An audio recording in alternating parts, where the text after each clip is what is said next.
Thank you, Teshini. Good afternoon to all of you. Well, I think we are coming off a very exciting session in the morning. From space exploration to robotics, we are going to move to more earthly problems during this session. And I think if you think about it, we live in trying times. And if you just look around, we are all wearing masks. We are going through a pandemic. Now, if you look at why are we here? Because if you look at human being, which is just one species out of 13 million species that inhabit this planet, we use 25% of the terrestrial surface of this planet for food production. We use 40% of the resources of this planet, just one species, and we are eating through the food chain. And the outcome of that is that we have pushed this planet into a fairly crisis situation with respect to climate, with respect to biodiversity, and now this new thing, zoonotic diseases. This is not the first, and this certainly will not be the last. And again, these are due to unsustainable practices. So the society expects us, that is scientists and technologists, to come up with solutions to the mess that we have created. That's a fairly tall order, but nevertheless, we have to try. Like the General President finished his presentation yesterday, he said, try it. So as scientists, that's all that we can do. We have to keep trying. So this session, we are going to focus on some novel approaches to bring sustainability to agriculture, which is a necessary evil. We all have to eat, whether we like it or not. But agricultural production is one of the serious issues that has led to pollution, conversion of habitats, loss of biodiversity, climate change. All these, the agriculture have a huge role to play. So we have to be thinking about new approaches, new paradigms, so to think differently as to how we can meet these challenges. And I think during this session, we will be focusing on some attempts as to bring some sustainability into the sector. So first off, we have Professor Dayanthi Nugegoda. She has graduated from University of Colombo with a major in zoology. She went on to get her PhD from University of London. Her research interest is in aquatic and terrestrial ecotoxicology. She has led the ecotoxicology research group at RMTI, and she also leads the Center for Aquatic Pollution Identification Management at University of Melbourne. She has many publications to her credit, and she has received many awards for the work she has done. Just to mention a few, she has been the recipient of RMIT Vice Chancellor's Award for Research Impact and Research Supervision Excellence. She has served as visiting professor in many institutions, including Changxian University, China, Helmholtz Research Center for Environment Health in Germany, and Flinders University. Currently, she is serving as the Professor of Ecotoxicology at the Royal Melbourne Institute of Toxicology. Ladies and gentlemen, Professor Dayanthi Nugegoda. And she will be talking to us on identification and management of contaminants of concern to minimize effects on the environment.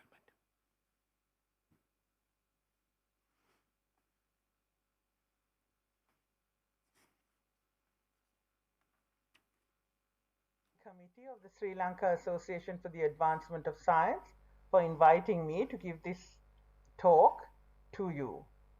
My talk today is on identifying and managing contaminants of concern to minimize effects on the environment. Now this slide gives you the outline of my talk.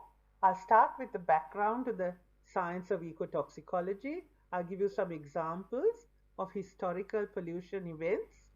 We'll look at methods of measuring environmental pollution, and of course with a focus on the aquatic environment, because I am really an aquatic ecotoxicologist. I'll also highlight the importance of the application of guideline values and of classifying toxicity to predict environmental effects.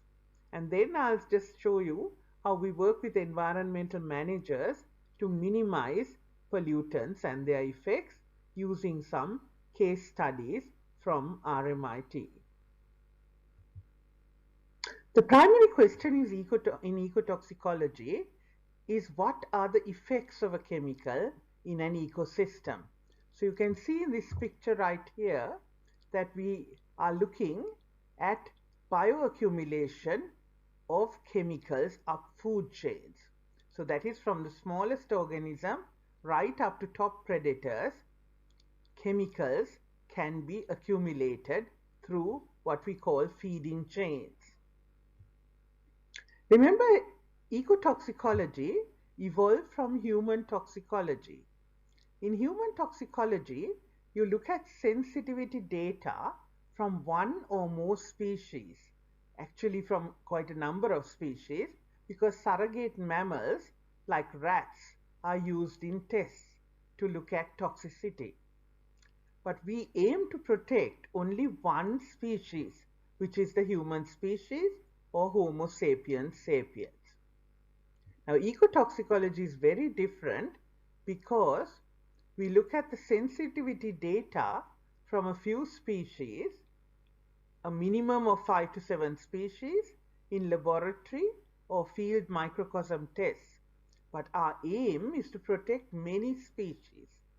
So there's a multitude of species in the environment, and we are trying to protect all these species or all these different types of organisms that exist in the environment.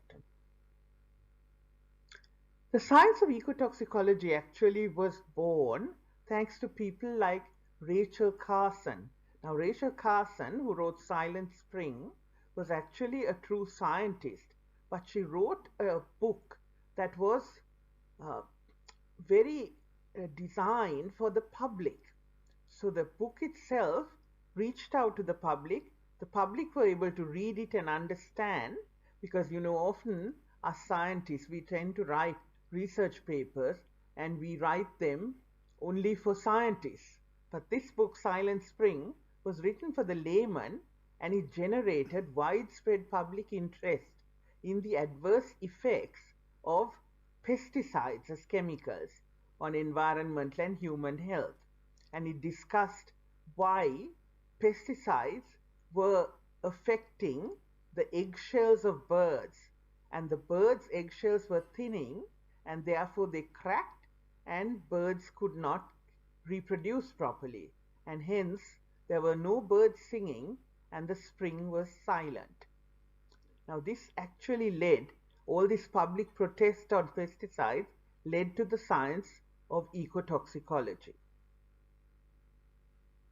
There were other incidents like this, Minamata Bay in Japan, where there was mercury poisoning. Now, a Japanese fishing village in Minamata, close to Minamata Bay, was affected by a factory that released these mercury compounds. Mercury in the environment as inorganic mercury is not that toxic, but when it's methylated in anoxic areas by bacteria, it turns into methyl mercury, which dissolves in fat and is highly bioavailable or taken up through food chains. And what happened is, first of all, the fish accumulated all this mercury and people were eating the fish. And first of all, it was noticed that the cats had some nervous system problems. And then, of course, they found that the humans had it as well. And many of the children born to mothers that ate this mercury-laden fish were all challenged, intellectually and physically challenged. And it is a very, very sad story. You can read all about it. So again, this was part of the evolution of ecotoxicology. And because this affected humans so much, then people were very, very concerned. So with this, environmental protection authorities were established. And their mandate is to clean up or remediate pollution, but they should also monitor it. The US EPA was established in 1970.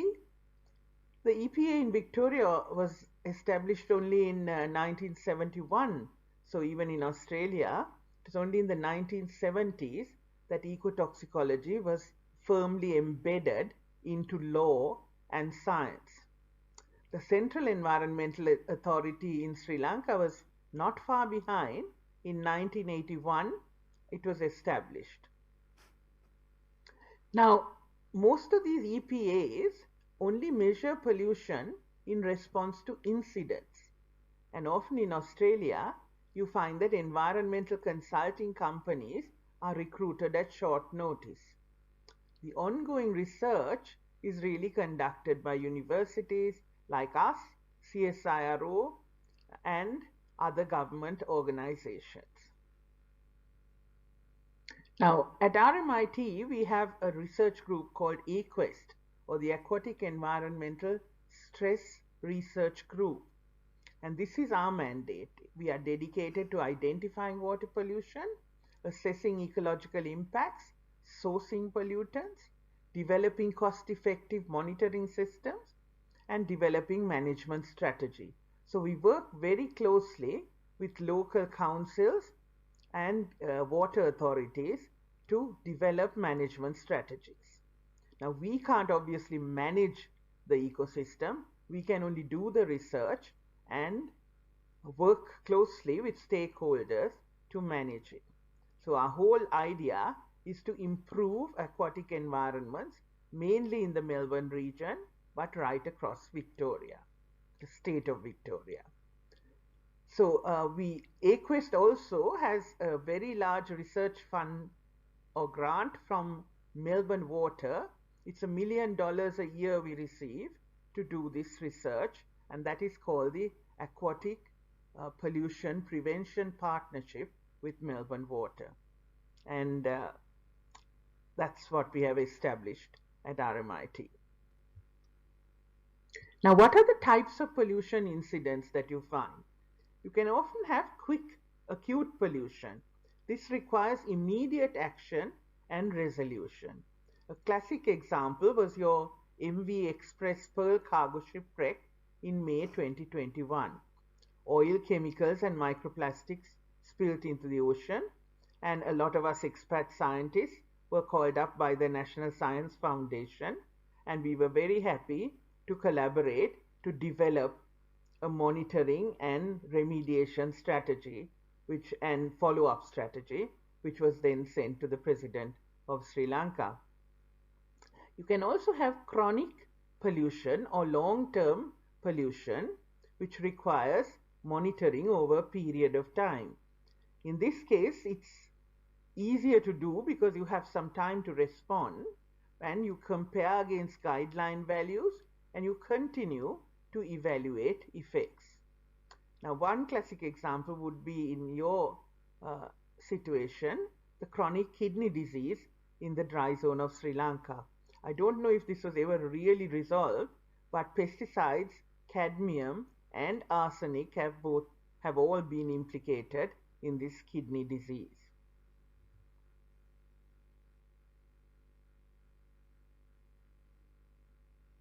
Now I'll take you into how we start this sampling process.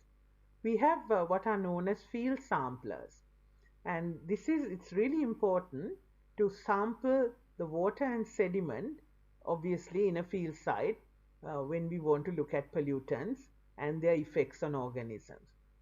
We often use what we call passive samplers because we want to integrate water pollution over time. And these are these passive samplers that are deployed, and we monitor over a period of maybe a month, because no longer is it acceptable to dart into a water stream or river, take one sample and note that that is the correct value for the pollutant, because as you know, the water flows. So these samplers, they have special solutions within to trap certain types of chemicals, and they can be deployed in the field for a week, a month, even a year if you like, and you can integrate over time the amount of pollutants that go into that stream or river. We also have what is known as an artificial muscle, and this actually has a valve, and again it has been deployed in many instances, especially for trace metal pollution. Then with the field collection, we also put out what we call microcosms, which are small replicate examples of the field itself in containers, and we also collect a number of animals, so to look at what the health of the stream or river is. And then we try to map sources of the toxicant in that environment. Where is it coming from?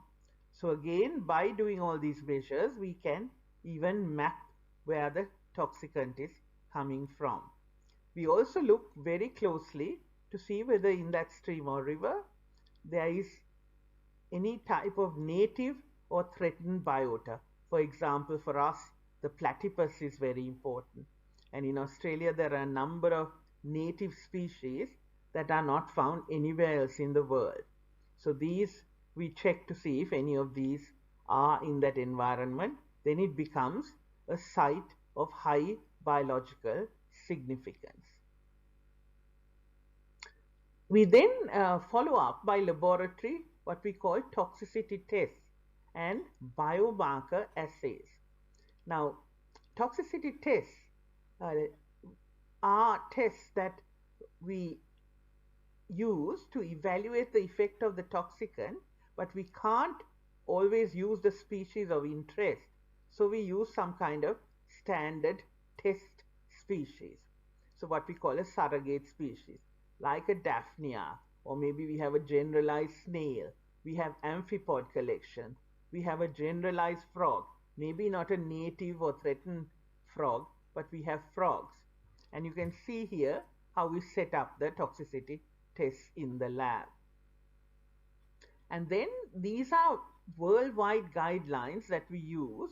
There are OECD guidelines for these toxicity tests, and then we compare the results and we look at some kind of endpoint that has been determined, a predetermined endpoint. In Australia, we have excellent water quality and soil quality standards. So we have to see whether the toxicity exceeds that. And again, we can do comparative studies worldwide because we use standard test organisms and standard tests. So all either according to the OECD or the American Society for the Testing of Materials. Now, biomarkers are actually a biological effect of a pollutant in an animal that can be used as a measure. I should say an animal and a plant. I mostly work with animals because I come from a zoological background. So again, I've presented this paper to Melbourne Water, as well as it's now available on our website, so you can have a look at that. The advantages of aquatic toxicology in ecosystem management. So how we apply these principles, you can find it on our website. And that gives you sort of the summary of how we set about this. And this is a little overview of that A3P report, or the Aquatic Pollution Prevention Partnership Report, and it was developed for Melbourne Water. So here's the step-by-step guideline. I won't go through that because it's exactly what I'm telling you, overview in my slides. Here, so finally, we classify toxicity as high, moderate, low, and non-toxic, different chemicals we found. And we also have what we call a healthy waterway strategy in the Melbourne Water region, developed by Melbourne Water. So we try to align a lot of our research to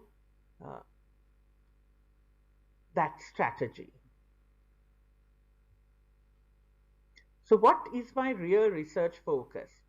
I've always been interested in protecting non-target species, okay, and also using sensitive species as sentinels or biomonitors to evaluate some kind of subtle effects and this will ultimately protect not only environmental health but also human health. Remember, as Rachel Carson says, our fate is connected with that of the animals. So the less toxic products we use and release into the environment, the longer we also protect ourselves. Let's go with mercury. Now these are some case studies where we have worked on these different toxicants. So we know that mercury is very toxic, and in Lake Eildon, it's a beautiful lake in the upper regions of the state of Victoria, they found that mercury was detected in the sediments. So they wanted to know whether the fish were safe to eat. One of my PhD students worked with me, and we sampled brown trout, adult brown trout, and we looked at these mercury contaminated sites, and we were able to detect which sites were okay to fish in. So again, we were able to feed back to the authorities because mercury cannot be removed from the sediment. So we highlighted which areas actually were safe and which were unsafe for fishing. And because people eat these fish and it's recreational fisheries, so that was a very important turnaround. We've also done a lot of work in Vietnam, and one of my projects was biomonitoring of trace metals in the Saigon River, Vietnam. Because RMIT has an international campus in Vietnam, and I've worked there for a few months at a time sometimes, and they love the snakehead and the spinach, and they eat a lot of eel as well. And we found that the snakehead had quite a lot of trace metals in them, and it's understandable why, because there's a lot of sewage pollution going into the Saigon River. Now this example project is some work we did on pesticides with Goulburn Murray water. They spray a lot of pesticides, of course, in their very valuable riverine system, but there were some herbicides that they were using that had not been studied at all for their effects on fish. So they were interested to find out if the herbicides they were spraying was affecting what we call the Murray cod. It's one of our iconic fish species and very highly prized. It's eaten as well, but restricted fishing. Now we did this project. We also looked at a very sensitive species called the Murray River rainbow fish in comparison with the Murray cod. And we found that while this species, or the Murray River rainbow fish, which is much smaller and just ornamental, was very sensitive to the herbicides, the Murray cod, their eggs had such a tough chorion or egg protection that the toxicants or the herbicides couldn't get through, and therefore their young fish or the fish fry were not affected. And you must remember that it's always the young stages that are more affected by toxicants. It's just like our children are much more vulnerable than us adults to any kind of pollutant or toxicant. And of course, when you get very, very old, again, you're very vulnerable as well. So remember that, and it's the same for fish as well. We also looked at pesticide contamination for Melbourne water. So we did a huge mapping study of pesticides, and we also looked at stream invertebrates. So what you can do is, using a stream index or stream invertebrate index, you can actually see what the effects of the pesticide are on these invertebrates. So it's really important to look at that kind of effect as well. So we look at colonies of invertebrates, sampling, and we can develop an ecological risk assessment. Now Ralph Schaefer, who worked with me on this as a postdoctoral research fellow, is now already a full professor in a university in Germany. He's back in Germany and he's a full professor, and we still collaborate. We also looked in the lab at the effects of mixtures of organophosphate pesticides. Now remember, organochlorine pesticides have, like DDT, have been banned since the 1970s, but organophosphates are commonly used. Now we have this organism called the yabby. It's an Australian freshwater crustacean, which is rather large, very nice to eat as well, and very interesting. And we looked at the effects of pesticides as mixtures. Now this is very important because most of our toxicants and pesticides, any kind of compound, is tested in the laboratories as a single compound. But we know that in the environment, they are always found as mixtures because people spray different pesticides and you have combinations of pesticides. So it's really important to evaluate how 2 or 3 pesticides together might be more or less toxic than a single pesticide.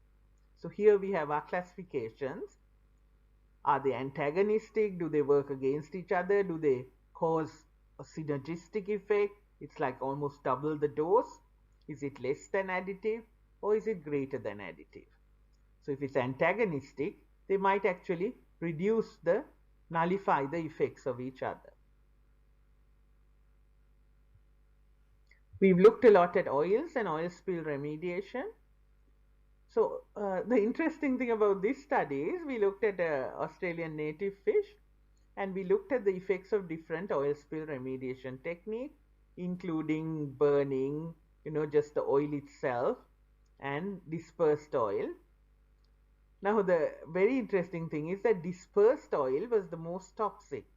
So really the dispersant they use to disperse oil when it spills on the ocean is more toxic than oil itself. So that is very sad. And in 2010, when the Gulf of Mexico BP oil spill occurred, it was very sad to see that it was the same dispersant that we had tested in the lab that they were using still in the environment, despite knowing that it was extremely toxic. The problem is nobody had developed a less toxic dispersant to be used in the event of an oil spill. Now there's a lot of research going into that because that huge oil spill occurred when the oil tower blew up. I mean, there was even a movie about it, so you must have heard about that.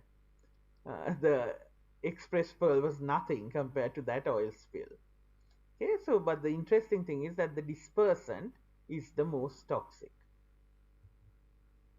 Now I bring you on to these contaminants of emerging concern because these are the contaminants that are not historically labeled but have now become of great public interest.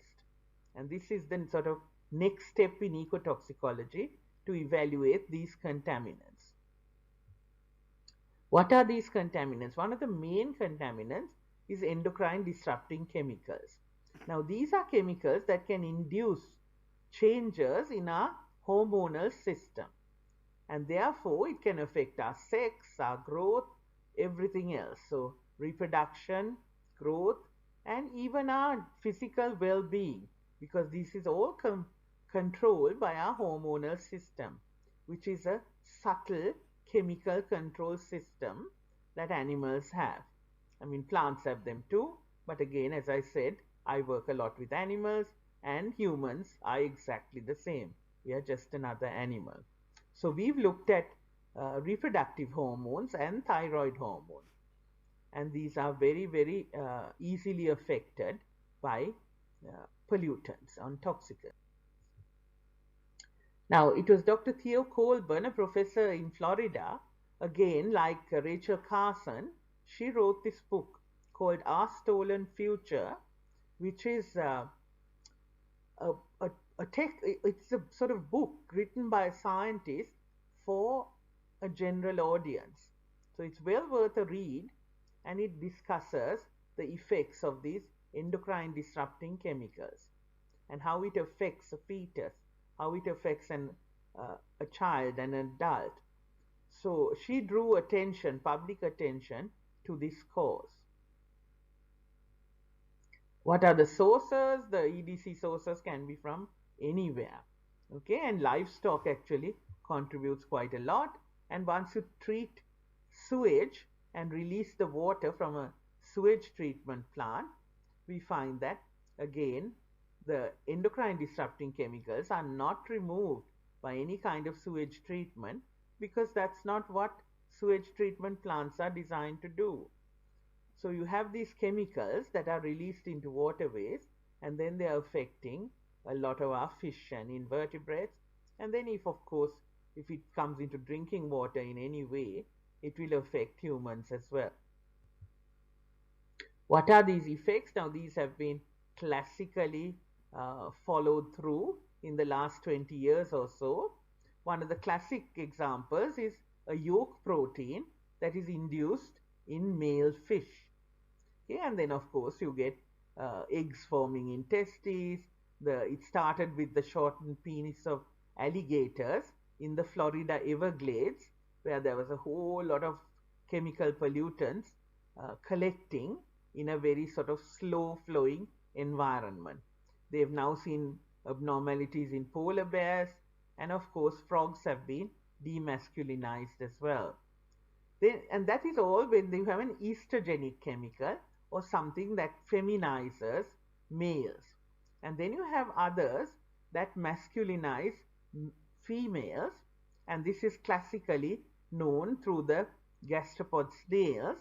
Along the coastline of Britain, this was seen very clearly, where tributyl tin caused this development of like what we call a false penis in female gastropod snails.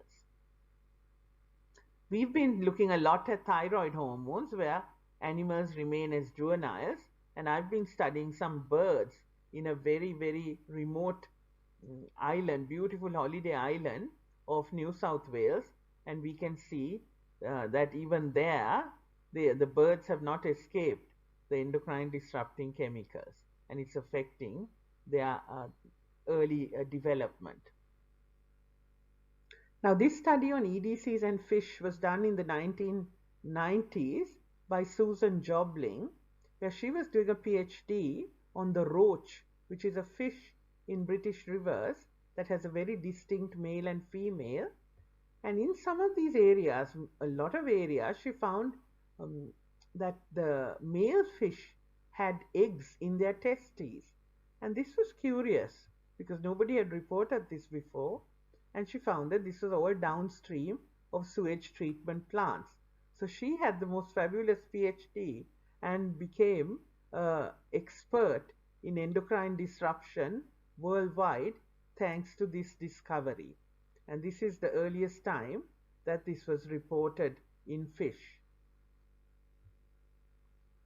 Others, of course, include your bisphenol A, which was used in polycarbonate plastics and baby bottles, everything. But now you know that everything has to be BPA free, even our cooking utensils, because it was discovered. It's not extremely toxic, not at those low concentrations, but it leaches. It leaches into water, and you find that these low concentrations are enough to cause feminizing effects in males. Now, I really didn't know this, so my son was fed from a non-BPA free bottle, and also it was heated in the microwave, which is not a good thing at all. So again, in Sri Lanka, do not have your drinking water in BPA inclusive plastic bottles and leave it sitting in the sun. In Melbourne, we don't have a lot of sun, so it's all right. We have the phthalates as well. Again, that's very similar and found in objects like shoes, in a lot of flooring and cosmetics. And this has been shown to affect the behavior of young boys. So they're sort of feminizing chemicals. Now, we've used a lot of fish studies to look at where these EDCs are found. we've also taken it right down to the genomic level and we've looked at the yolk protein vitellogenin, but also at the genes that are early warning signals. So if you have induction of the gene, then that can be used as an early warning signal when you're monitoring environmental samples. Now this is a project we did with Melbourne Water, and we have these introduced mosquito fish. It's an interesting fish because it has this long gonopodium that is used to insert sperm into the female, and it can be a very useful appendage for the fish, obviously. But we found that in a number of sites, this gonopodium has reduced in length as a result of endocrine disrupting chemicals or estrogenic chemicals. So by using this as a biomarker, we can actually specify the spots where these endocrine disrupting chemicals are at their highest concentration. Now, a lot of our focus obviously has been on native fish, but unfortunately they're really difficult to breed. So we are doing a lot of work on evaluating these effects of endocrine disruptors, but it's a slow process. Okay, so what we want to do is to see if our native fish are being wiped out by endocrine disrupting chemicals as well, because they're already threatened with introduced feed. We've also looked at this feedlot chemical, because 17-alpha trenbolone is used to beef up cattle. Now, fish are great biomonitors because they are all the time exposed to these waterborne chemicals. We've looked at ecotoxicology, as I said. The next group of chemicals is the pharmaceuticals. Remember, these are actually developed to target pathways like breast cancer pills. So you find that they are very, very potent as EDC. We've looked at glucocorticoids, which are steroidal compounds, and these are really important as well because they are developed as medical substances, and they would affect any kind of activity. Yeah, so they have EDC effects, and these are shown to produce osteoporosis-like effects in vertebrates. I'll go through this quite quickly because we've looked at freshwater invertebrates and vertebrates both, but the important thing is they have multi-generational effects. So you can see that it passes from one generation to the other, and that is because it affects the genome. Okay, so we've published all this, the epigenetics, the multi-generational study, and we can show that it's affecting the DNA itself, and therefore it goes into the next generation. Australian native fish as well, and you can see that if you look closely at the structure, you can see osteoporosis-like symptom. And you can measure all these different responses, the biological organizational level and the biological response, and work it through from 1 day post-hatch to around 30-day post-hatch, when this is the yolk sac period of these species of fish. Now the next group of chemicals is the nanoparticles. Now you know that nanoparticles are used very frequently in all kinds of applications, including in drug delivery, but we were most interested in the metallic nanoparticles because these can carry the trace metal toxicant, for example, silver nanoparticles.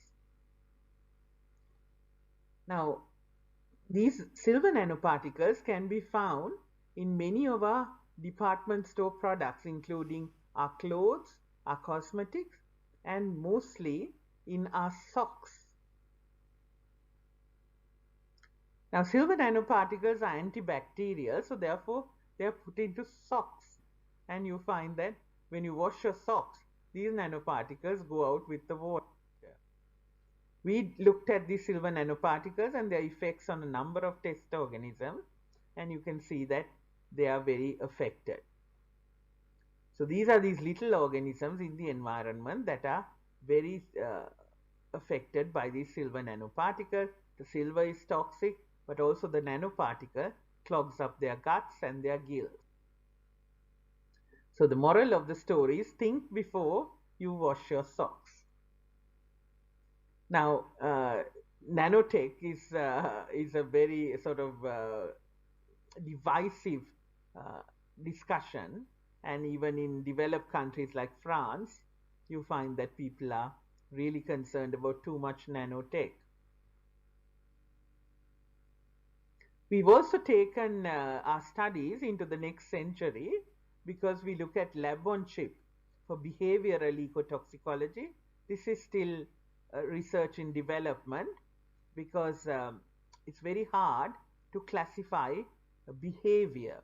But remember that animal behavior can also be affected by toxicants, especially through the hormonal control system. Microplastics have become a real issue of concern now, and I was fortunate enough to be involved in editing a book on particulate plastics in terrestrial and aquatic environments last year. A number of excellent Sri Lankan studies were also included in that, and we have looked at plastic in birds and invertebrates, and there are chapters in that book. So if you look at plastics in seabirds, then you find that they are very, very affected, and there's huge amounts in certain types of seabirds depending on how they feed. The plastics include all these user plastics, industrial pellets, and also these fibers that come from our clothing, and we have found all these in these fledgling short-tailed shearwaters. They are the mutton birds in Australia. We have a project to track litter because remember it's litter that leads to these microplastics, and we use GPS satellites and GPS devices in bottles, and we release those, and then we work with the public, and the public can track these for us, and therefore we know that when litter is introduced into one area, we can find out where it ends up. So we can map the distribution of and transport of litter in the Melbourne waterway. Now, the hidden problem with microplastics is that chemical pollutants like the persistent organic pollutants can whack onto these microplastics, and they become more available to the organisms when the organism swallows these microplastics. So we've studied that as well, and it could lead to increased public exposure as well if these microplastics are in drinking water, and they have shown that they are. Other people have worked with drinking water and humans and shown that microplastics are there. The problem is they come off, the POPs or the persistent organic pollutants come off the microplastics into the body of the fish. Now finally, I look at bioaccumulation of toxicants in top predators, and here we have trace metal concentrations in feathers, and with birds they use feathers as a means of getting rid of a lot of trace metals in their body. So the feathers reflect the amount of trace metals or the body burden that they carry. So we are now monitoring that, and we are working very closely with wildlife to see where these birds are feeding as well. The little penguins is another project I've been really involved in, and we found that there's a lot of mercury in little penguins, probably in coastal areas. There's a fair amount of mercury in fish. So we are looking at how it affects their health. And then finally, the dolphins, of course. I have a PhD candidate who's working with the 3 species of dolphins that we find in Port Phillip Bay, Australia, and our local coastal area. This is Chantel, and here she is taking little biopsy samples. How this is done, I don't actually do it, but we work closely with the Marine Mammal Foundation, and Kate Robb, my colleague and friend, she has the permits to take a tiny blubber sample by shooting at the dolphin. So, though it sounds a little crazy, that is the best way, and it doesn't affect them at all.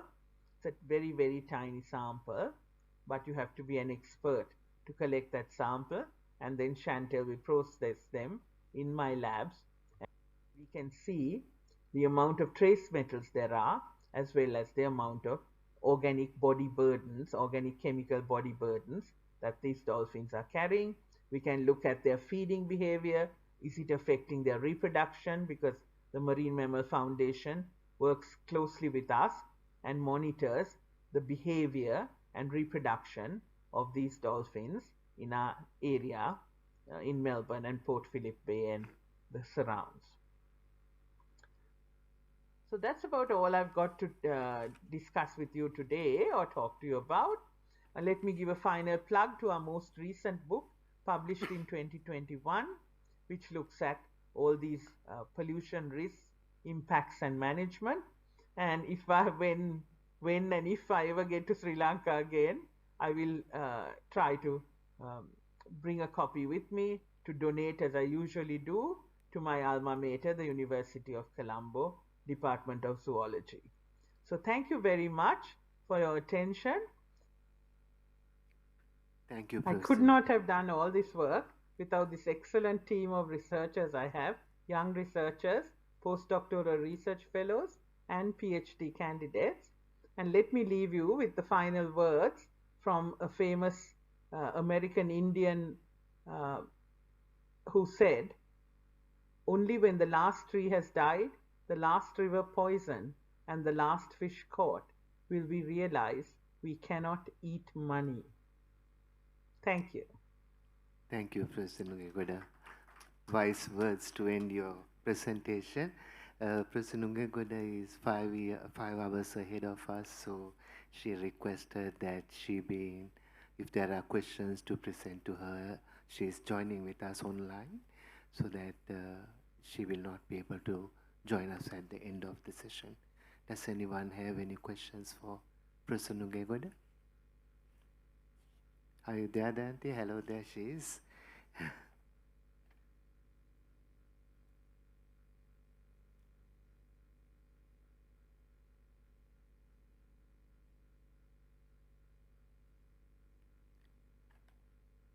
Any questions for President Nungegoda? Can you hear me now? Yes, we can. That's good. I was muted. Yes. I have a question. Can I ask? Please. I'm on Zoom actually. Yeah. Thank you very much. And it was a very informative talk, madam.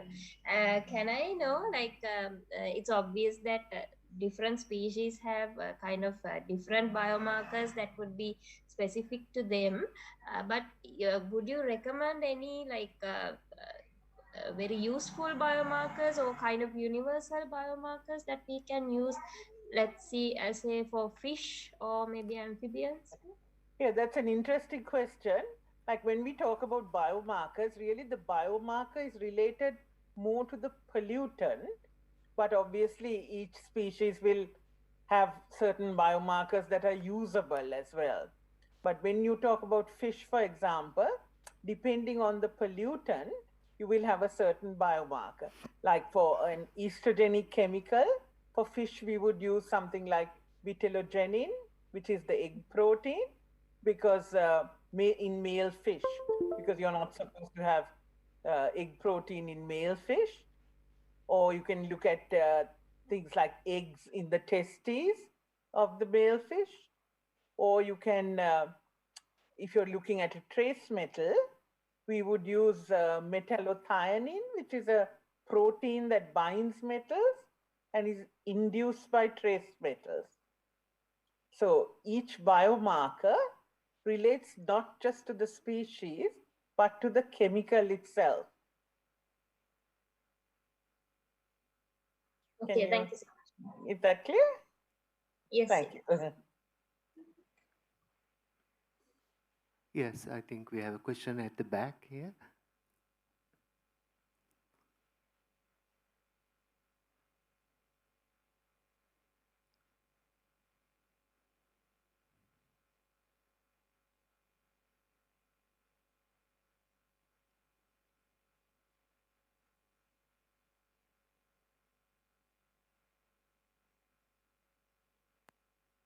Just bear with us for a moment, Dante. There's a question from the audience. That's okay.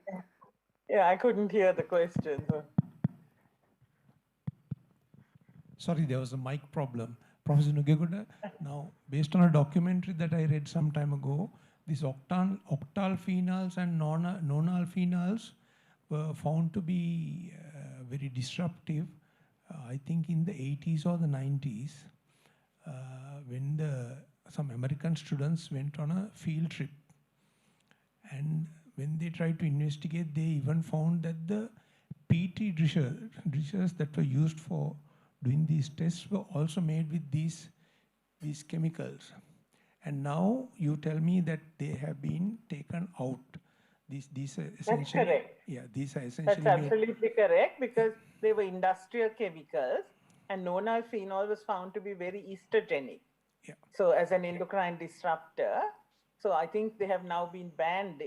I don't know whether they are banned worldwide, but they're definitely banned in developed countries. Yeah, essentially they are used to make the transparency of the plastics. Now my question is, now they have been replaced with another set of chemicals. How long before we will find that those are also having some bad effects in some other aspect? That is an excellent question. I tell my students, an ecotoxicologist will never be out of work, because we are only just always one step behind the chemists. But because each chemical, as you have very rightly pointed out, the minute we do the research and prove that it's toxic or has some endocrine disrupting effect or whatever effect, and it's affecting the living animals, then they're taken off the market or they're banned. But then they're replaced with yet another chemical. And that has been the story of even the pesticides. It's too long to tell you the stories now, but someday we can catch up and I'll tell you all the stories of the history of different pesticides. It started with banning the organochlorines, and then we went on to the organophosphates, which were considered fairly innocuous and are still used all the time. But then we had glyphosate, which was considered a pesticide, a herbicide, which has no effects on animals. But then we find that now is implicated with cancer in humans. And now they're trying to ban glyphosate. So it's a history of chemical use that man has got, in trend all the time.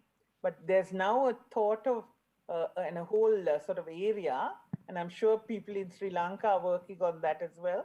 It's called green chemistry, to try and use non-toxic or develop non-toxic substances as best you can as chemists. So that's a sort of the new thinking in chemistry, and also in production of these pesticides. There's been such a history of contamination with, even if the pesticide itself is fairly innocuous, in the production, there's contamination with highly toxic substances which are produced as a result of the pathway in which this pesticide is developed. So now the idea is to try and use this green chemistry and use that sort of a sustainable and non-toxic pathway, even to develop something like a pesticide. because say, for example, in pesticides, it's often the active ingredient that is designed to kill the pest, and the rest of the formulation should be innocuous, but it's not. It hasn't been to date. But now I think the green chemistry, the sort of group of green chemists are now working towards that. And maybe there are some of you in that sort of line of thinking as well. Thank you. Are there any more questions? Can I ask you one last question, Professor Nugegoda? There's Go ahead. a tendency to becoming urbanized. The predictions are about 70% of the population will live in urban centers. With urbanization, we get high-rise buildings, and the wastewater is released into the wetlands.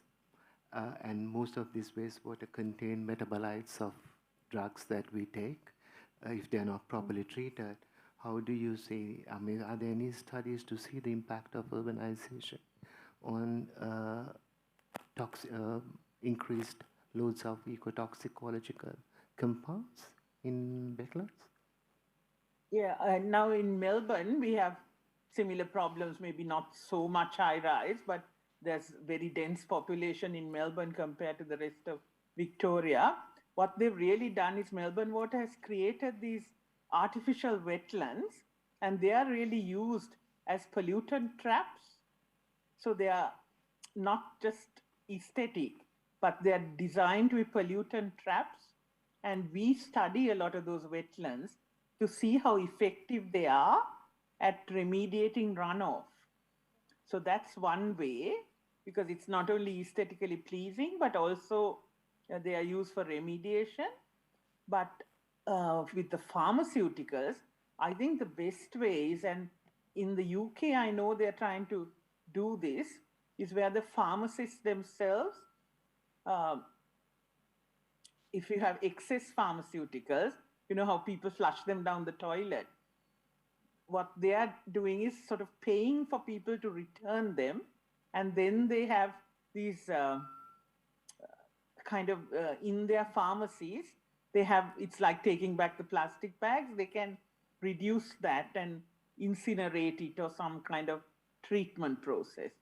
But as you say, when we excrete it, of course, there's a lot of problems. So our sewage treatment plants at the moment, the wastewater treatment plants, are not designed to get rid of these chemicals. But if you have very high chlorination, I believe that in some cases they're able to destroy these chemicals. And you must talk to, I think, a very good chemist to decide that. But that's the kind of thinking in environmental toxicology that's being proposed. Okay. Thank you, Dandy, for joining us from Australia. And I would thank you since you are leaving us. And next, we are moving on to nanotechnology.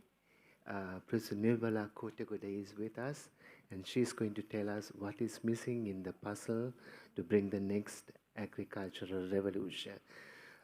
She graduated from University of Peradeniya with a major in chemistry. She obtained her PhD from University of Cambridge. Her research interest is in the field of nanotechnology for agricultural application and also value addition for natural resources, both of which are very important areas in the modern day. She was involved in the groundbreaking innovation of nano-urea fertilizer, which received several US patents. She was also involved in the developing of a novel method to extract titanium from mineral sands. She has authored many publications and has several patents to her credit. She has also received many awards, including Third World Academy of Science Young Scientist Award, National Science and Technology Award, Iron Citizen Award, and one of the WIPO's most inventive women in science. She has served many organizations, including Sri Lanka Institute of Nanotechnology, Slintech Academy, Rice University, and she's currently serving as the professor in chemistry and head of the Department of Chemistry at University of Sri Jayewardenepura. Ladies and gentlemen, Professor Nilvala Kotegoda.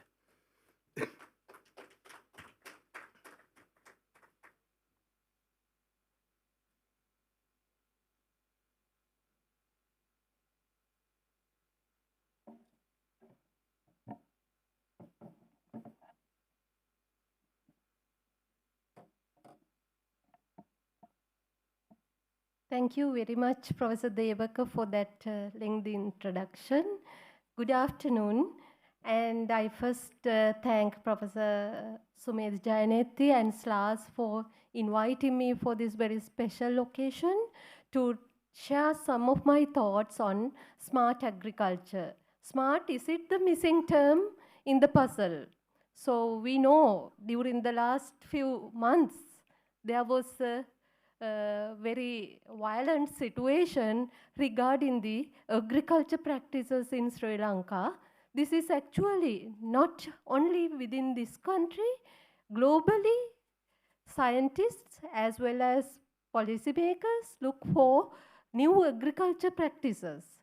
So I would like to share some of my thoughts and some global trends of novel agriculture practices, as well as how we can relate the global practices to the local scenario.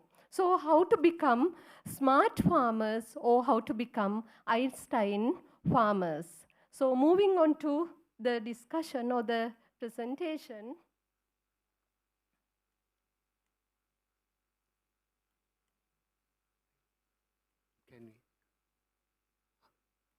Can she move the slides from here? Yeah. Yeah.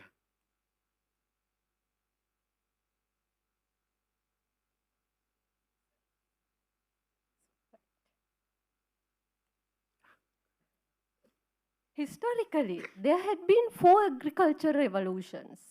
First being the hunter-gatherer Neolithic human beings becoming farmers. Then this was a very significant event within the human history. And this led to the next agricultural revolution with the first industrial revolution, where tools were used in agriculture. Various tools, including new agriculture practicing methods, were introduced within this period. This resulted in increase in the productivity.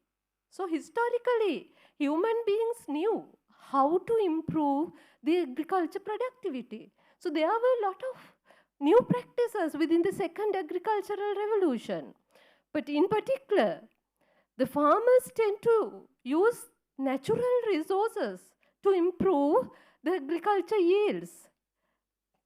Basically, the farmers focused on various fertilizers. But the real revolution resulted in with the third agricultural revolution, where man realized the synthetic preparation or synthetic manufacturing of various chemicals.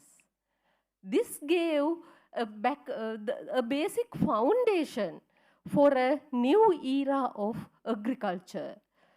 Basically, the watershed event is the Haber-Bosch process for producing ammonia and subsequently urea. 100 years back, this process is 100 years old, yet this is the backbone for predicted yields. Even today, majority of the world farmers rely on nitrogen input to their crops. Because in agriculture productivity, fertilizers play the central role.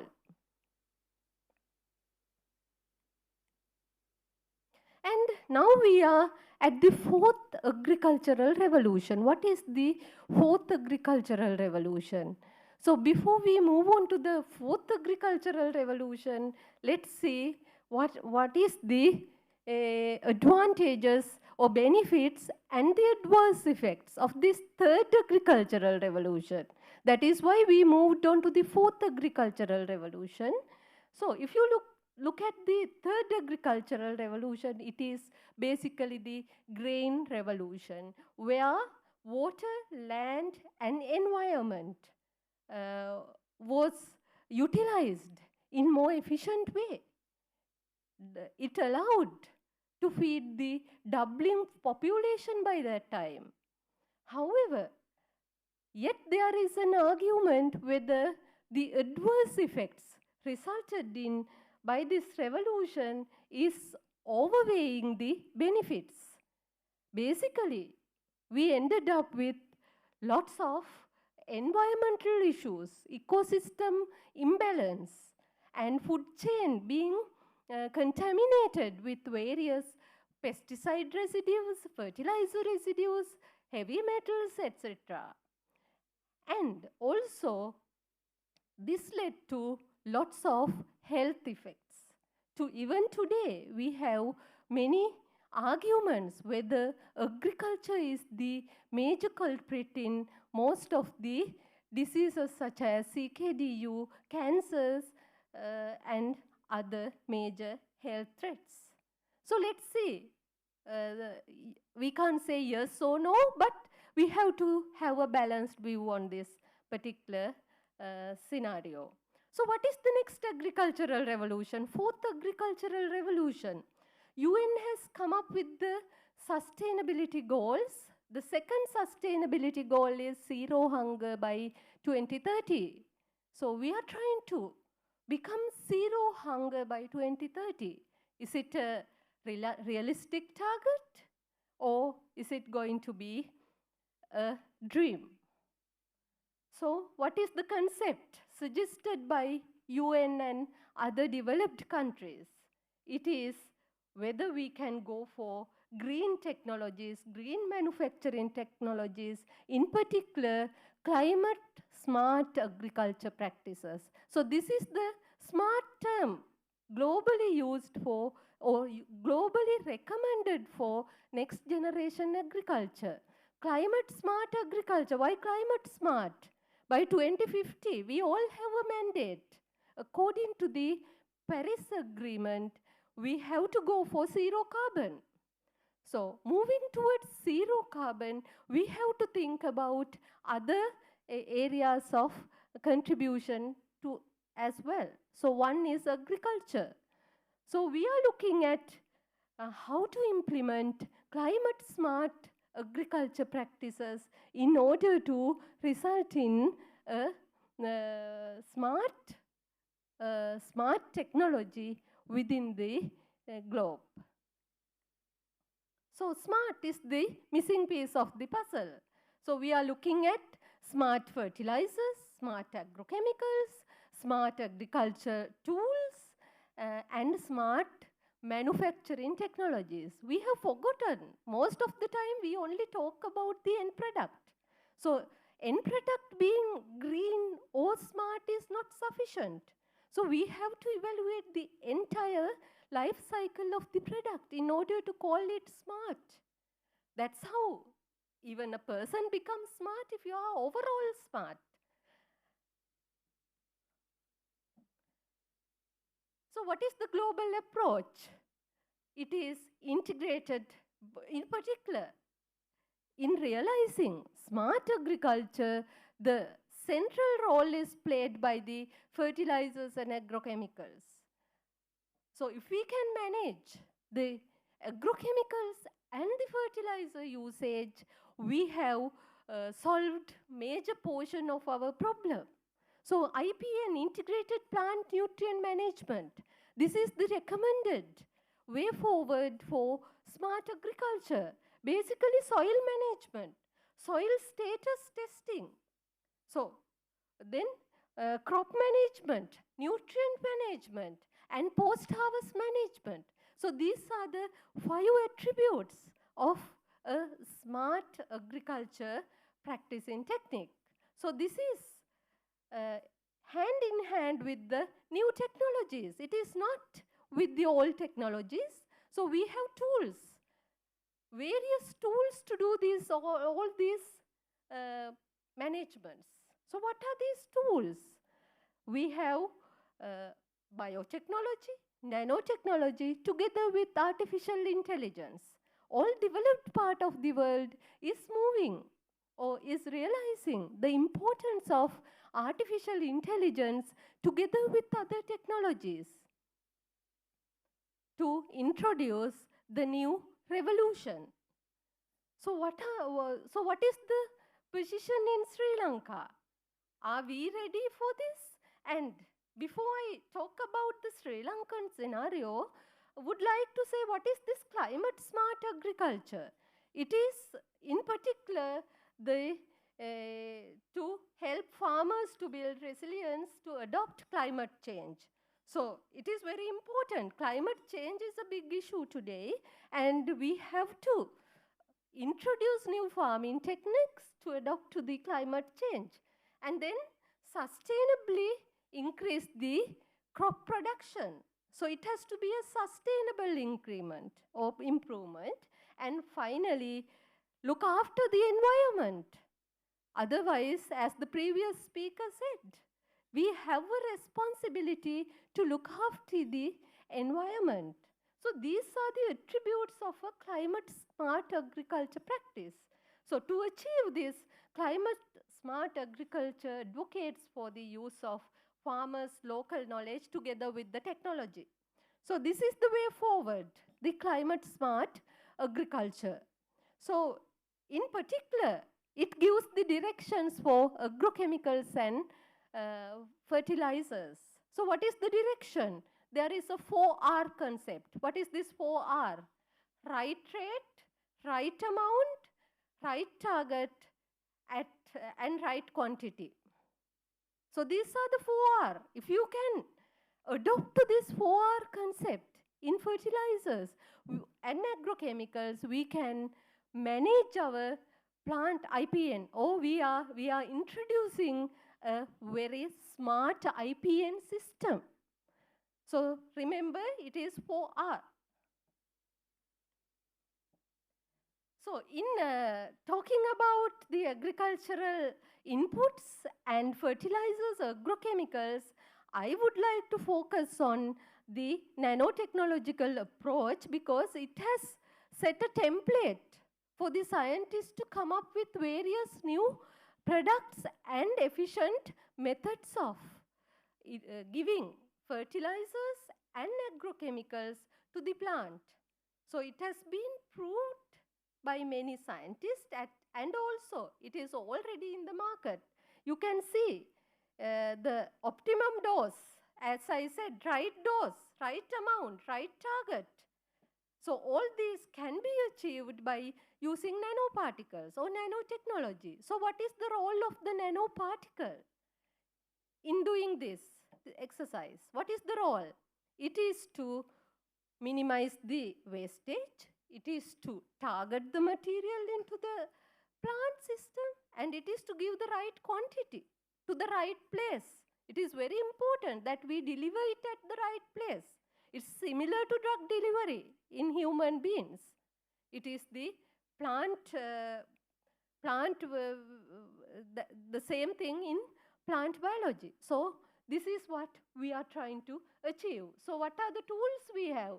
We have smart greenhouse practices, agriculture drones, IoT is used to collect real-time data, and automated irrigation, automated robots, and various artificial intelligence techniques. So these are hand in hand with the nanotechnology today to come up with this new development. So globally, I would now like to focus your attention into the fertilizers, because that was the area that I have worked for the last 10 years. Therefore, globally, I would like to talk about the fertilizers. And globally, there is a major issue with the fertilizers. We know plants need fertilizers to give its predicted yield. We can't get a predicted yield without fertilizers. Whether we like or not, we need to give nitrogen, phosphorus, and potassium to the plant. Otherwise, we can't feed the nation. So globally, there is a problem with these 3 fertilizers, 3 plant nutrients. What is this problem? We call it global nutrient issue. So nitrogen is basically supplied from by urea. So that is the source of nitrogen, which is very or highly soluble in water. And when you add urea to the soil, 70% is wasted as greenhouse gas emissions and water-soluble ingredients, leading to many environmental issues and also maybe health issues too. Secondly, phosphorus. Phosphorus is derived from earth resources, particularly from rock phosphates. So the available amount of phosphorus is very limited to plants again, because it tends to make complexes within the soil, and plant availability is very low as rock phosphate. So globally, what we do, we convert the rock phosphate into a soluble form, which is commonly known as triple superphosphate and single superphosphate. So this is the form of phosphorus to the plant, and potassium again coming from an earth resource, and it is also highly soluble, and as a result, plants absorb only a very small amount of the amount added to the soil. So this is the problem, and how to tackle the problem. Now urea, I would like to focus on urea here because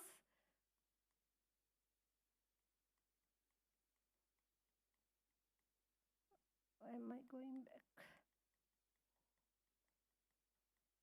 Yes, because as I said at the very beginning, Haber-Bosch process allowed us to get urea, or it supplied the amount needed, the nitrogen amount needed by the farmers.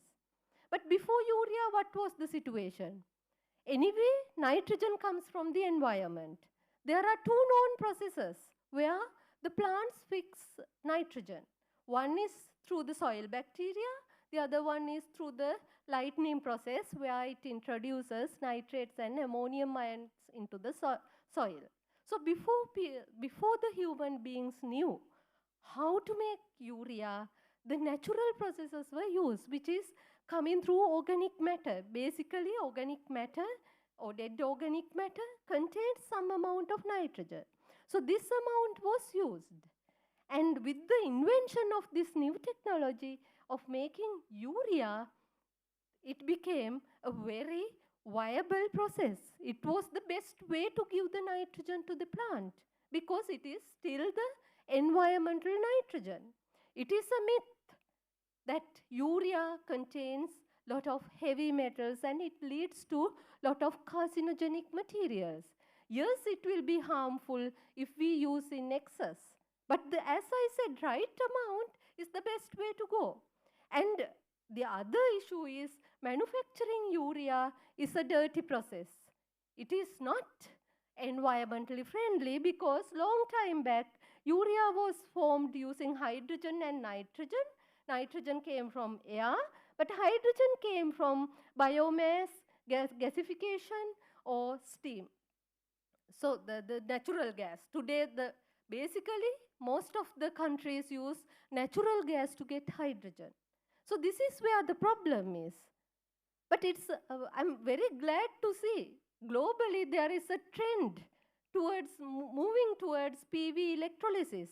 Germany very recently commercialized the PV electrolysis systems, where you can make massive amounts of hydrogen from water. So this is the breakthrough that we were looking at. Now the process becomes very environmentally friendly, and green energy is used in the process. Now, what is the problem with urea? Is it still dirty? No, it is now not dirty. And from ammonia, we can, without making the urea, we can use the ammonia in various ways to get nitrogen into the plants. So this is the most friendly process that I see in today's context. So we had the glorious days. We are with a proud history. Looking into the past, we were the first nation to come up with wind-powered iron smelting units. We were the first nation to build hospitals. We were the first nation to come up with irrigation system. Today, when we discuss about agriculture, the entire world is looking for efficient irrigation system because water is major challenge.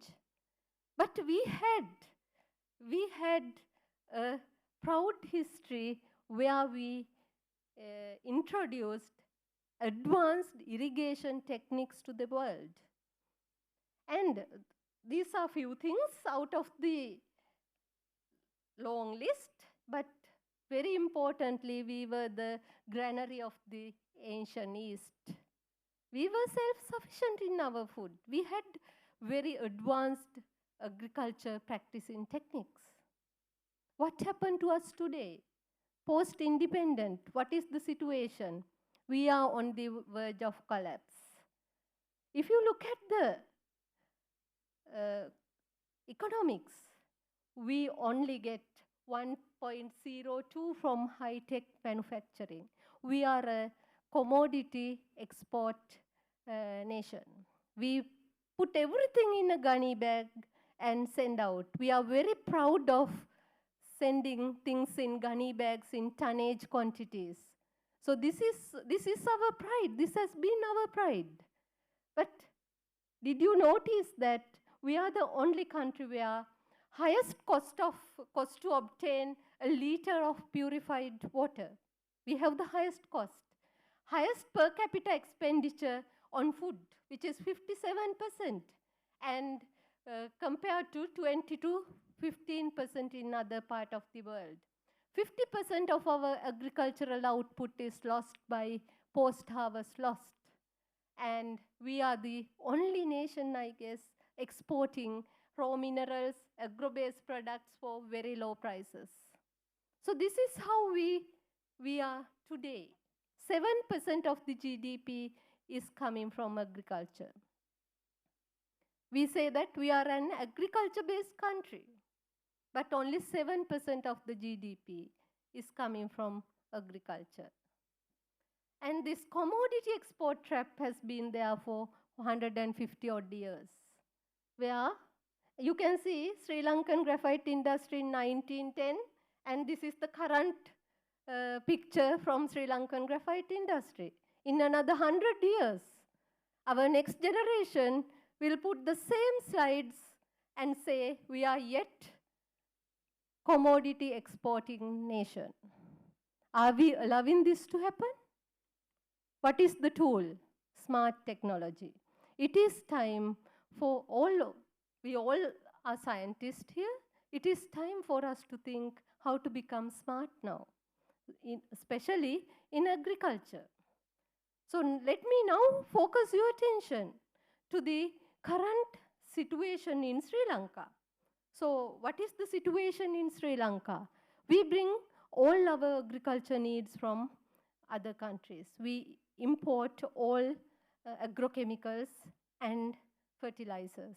Nothing is made in Sri Lanka. No any product coming as made in Sri Lanka. So 2019 statistics say as fertilizers, we imported the three major nutrients, NPK, we have spent 31 billion rupees.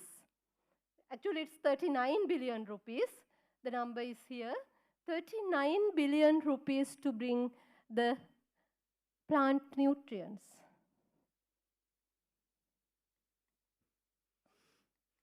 And looking at these alarming numbers, there was a policy decision to move towards new agriculture practices. So what is the best way to go forward? This was debated, I think, for by several experts in the field. And finally, the decision was to move towards organic fertilizer. So is it the way forward, or do we have to follow the global trend? Can organic fertilizer solve the problem? Is it smart? So these are the questions in our mind. So yes, organic fertilizer is a good farming technique. It's a good way of doing agriculture. But you can feed only a limited population of the nation. So you can't feed the entire nation through organic farming because there are a lot of restrictions in organic agriculture. So all the natural resources have to be balanced. It has to be properly balanced. And it has lot of benefits. I have given lot of benefits. It gives a good way of protecting our environment, and it gives you a healthy yield, although it is very low and unpredictable. It is very healthy, but there are certain other drawbacks in the practice. If you look at globally, only 1.5% of the world agriculture production is coming from organic agriculture. You can see the world hasn't selected the method of organic farming as a solution to the current issue. So it is only 1.5, very little. And these are few countries, 10 countries with the largest number of organic products. You can see India is dominating. But countries like US, UK, they haven't moved towards organic farming yet because it is not going to be sustainable. The simple answer is it is not an sustainable agriculture practice. So what are the challenges? As I said at the beginning, yields are not predictable. We can't feed the current population. So that is a major bottleneck. And secondly, we don't have efficient nutrient formulations yet. Any breakthroughs haven't happened within the organic agriculture because we have organic matter. There are limited number of inputs for organic agriculture. So when you say organic agriculture, we can use all natural materials, but it gives provision to use the natural minerals such as potassium chloride and rock phosphate, but unprocessed. So these are allowed. But the sources are not very rich with the plant nutrient. Usually, nitrogen input is 1 to 2% in most of the organic manure, where urea gives you 46% of the nitrogen. So if you are to use organic manure, we have to multiply the amount used. For example, Sri Lanka brings 500,000 metric tons of urea per year.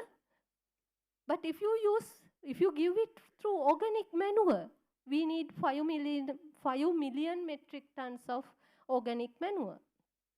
So you can see the sustainability of using it alone. And raw material scarcity and issues with timely delivery. Because today we are using all hybrid varieties.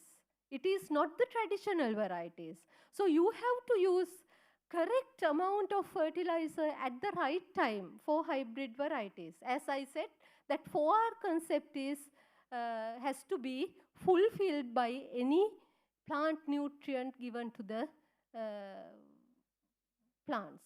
So it is very difficult to do this timely delivery with organic and then labor intensive. When you use tonnage quantities, it is labor intensive and there is an inherent loading of heavy metals.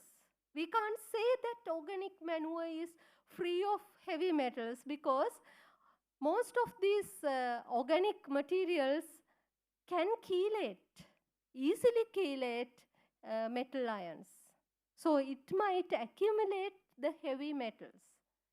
It is a myth that it does not contain heavy metals. And availability of seeds. This is a major challenge. We may have not even thought about it. For organic agriculture, we don't have a good seed production, and then high production cost. So poor, we know that the society, majority of the society is low income. Therefore, high production costs cannot feed this poor population. And we don't have standards, proper standards, authenticity procedures. They are not in place. Therefore, I think, in my point of view, it is organic agriculture is a good technique, but too early to practice within this country.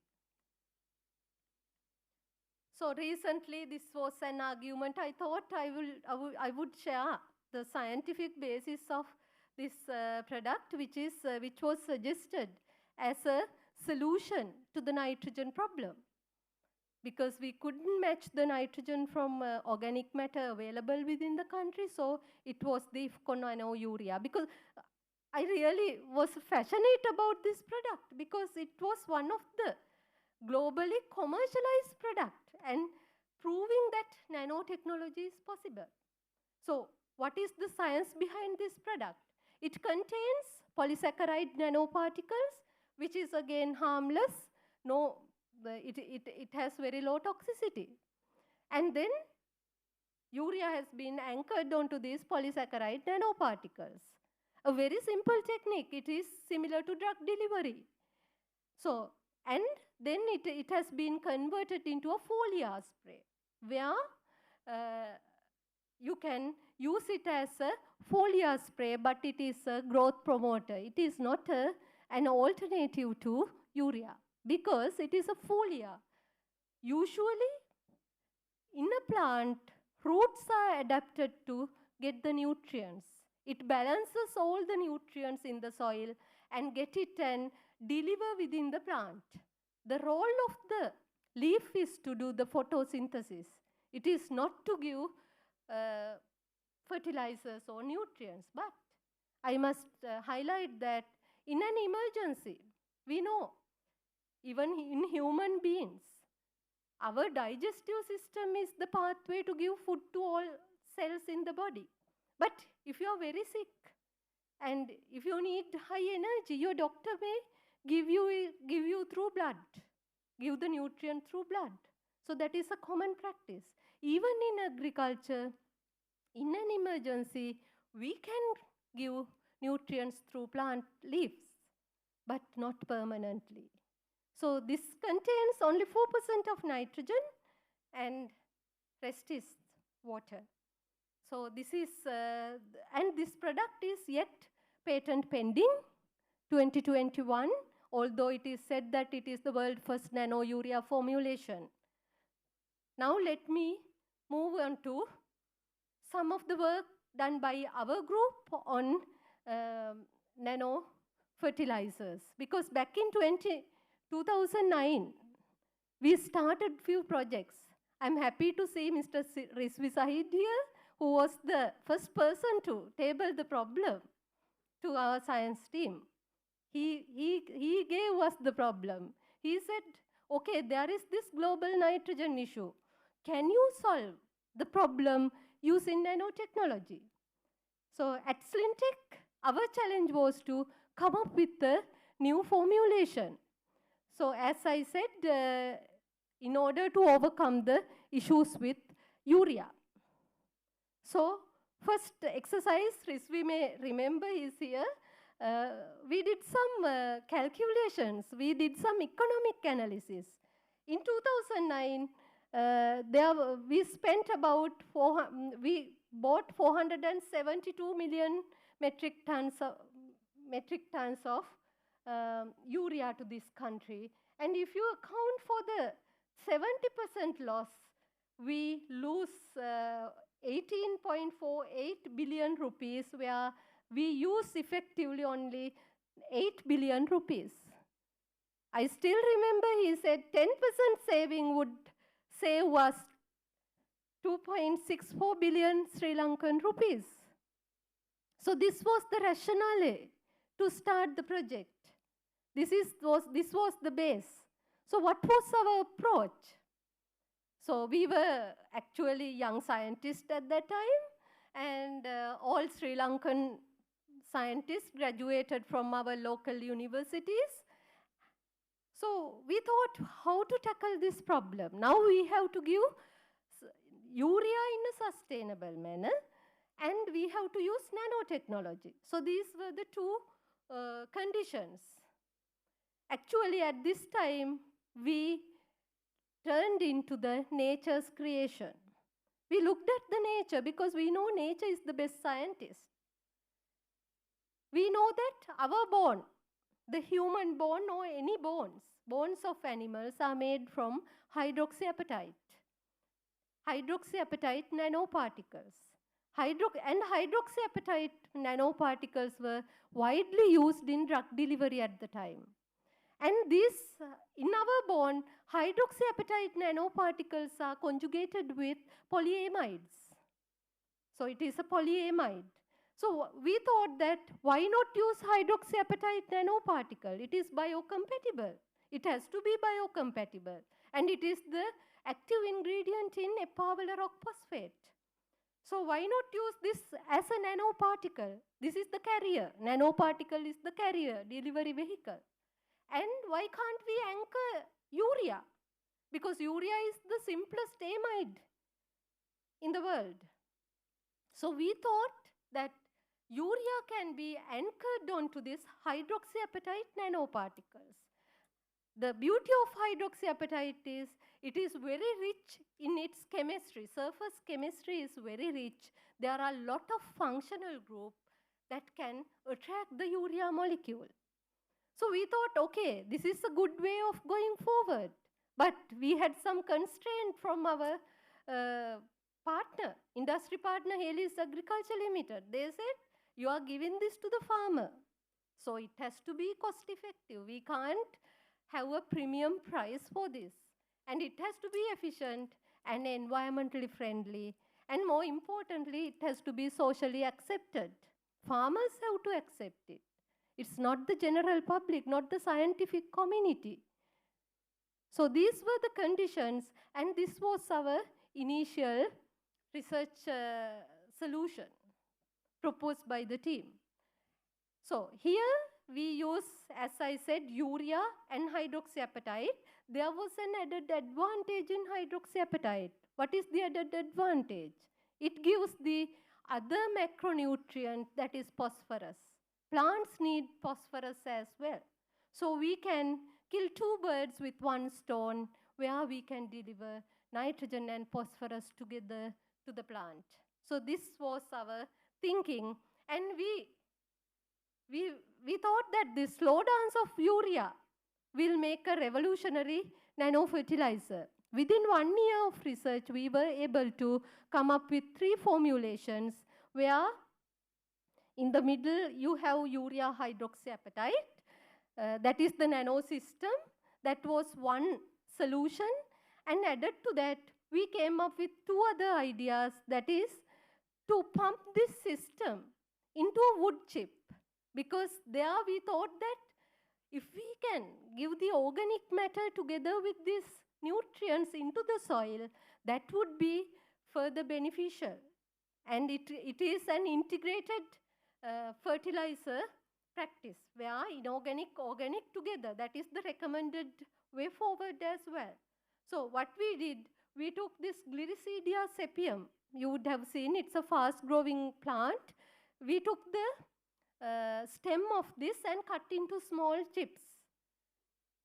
Good thing is 60% of the wood chip is vacant inside.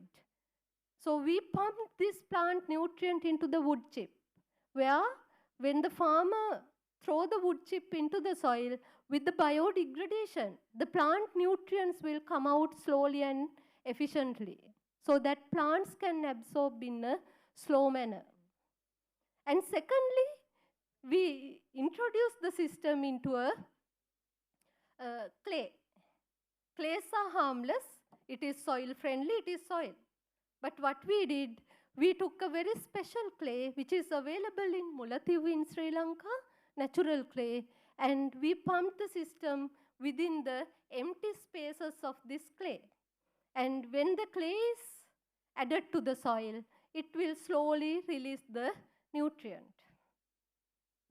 So this was our solution to the existing global problem. With the new innovation, the team decided, when we do a patent search, there were only 400 patents in agriculture and nanotechnology at the time. So what we thought, our system is novel. Therefore, we are able to file this in a patent office. So we selected US Patent Office, very costly, but that was our choice to gain more visibility. So we filed 4 US patents, and we realized that our innovation was globally first. The patent search report says globally first with no prior art. So this was the first nano-urea formulation produced in Sri Lanka, maybe 11 years back, 11, 12 years back. But what I talked so far were all laboratory work. Is it sufficient? We have to give this to farmers in tonnage quantities. So as the usual practice, we moved to the scale up. So we know as scientists, most of the work that we do in the laboratory cannot be converted or cannot be upscaled to mass scale production.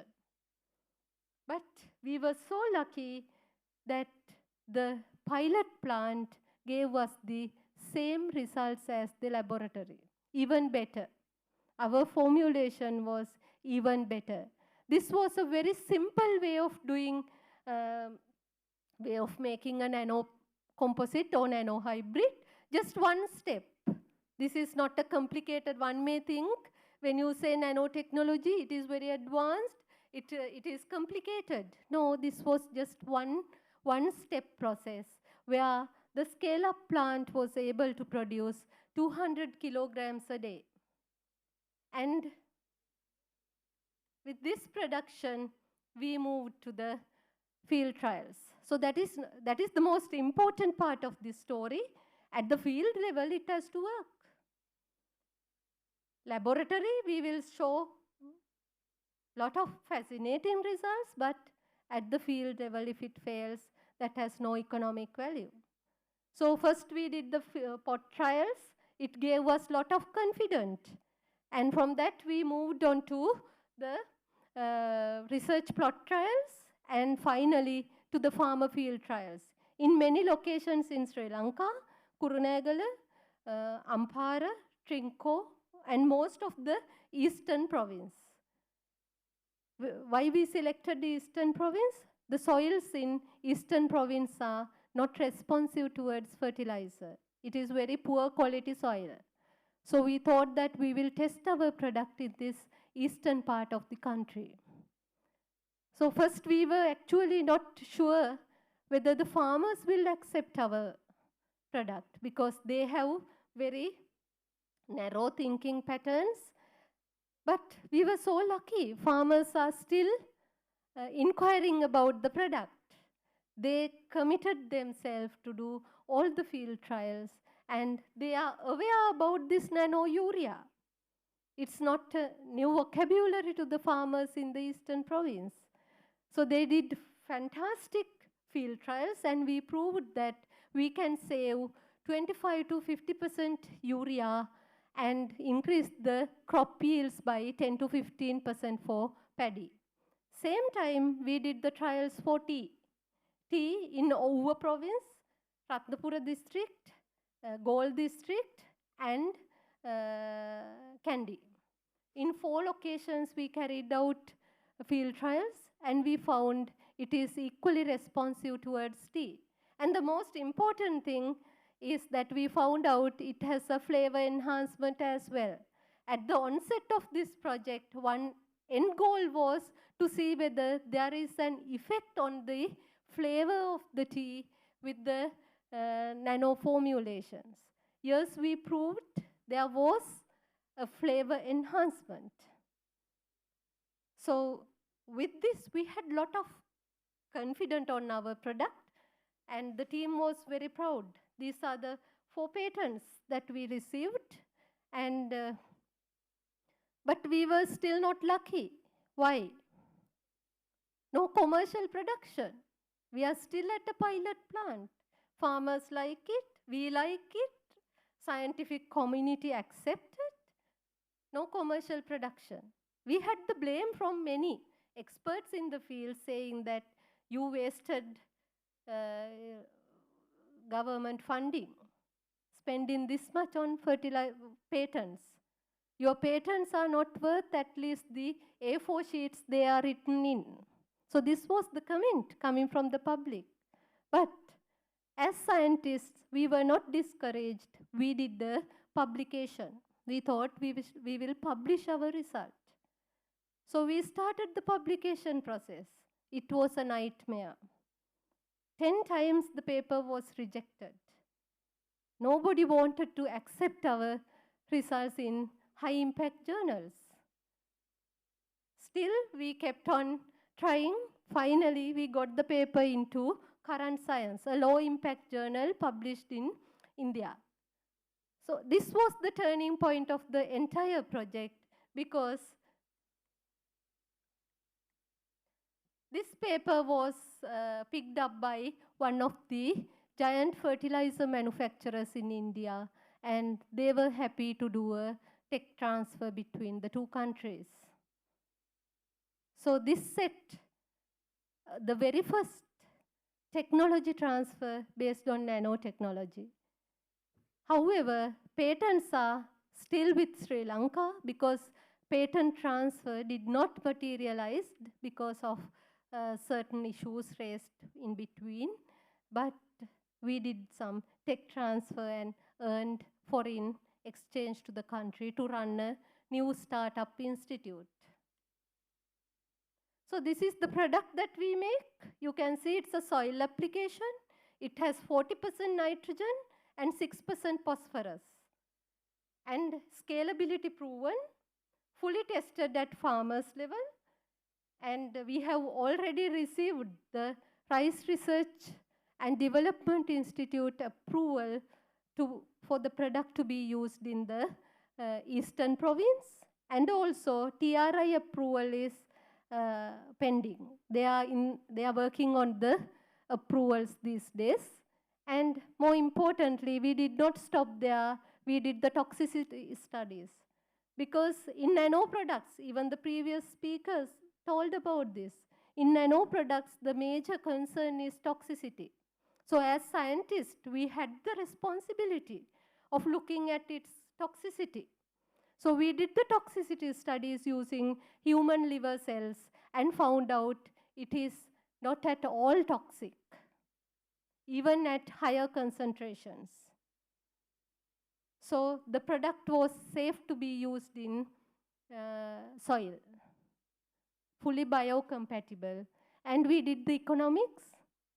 The plant, establishment of a plant needs 15 billion Sri Lankan rupees to cater for our need, the Sri Lankan need. So this should be compared with the 31 billion rupees spent over bringing urea to and other fertilizers to the country. So it is just 15 billion, and a kilogram cost would be like 275 kilograms rupees per kilogram, considering the current global urea price. So this is the economic of this product.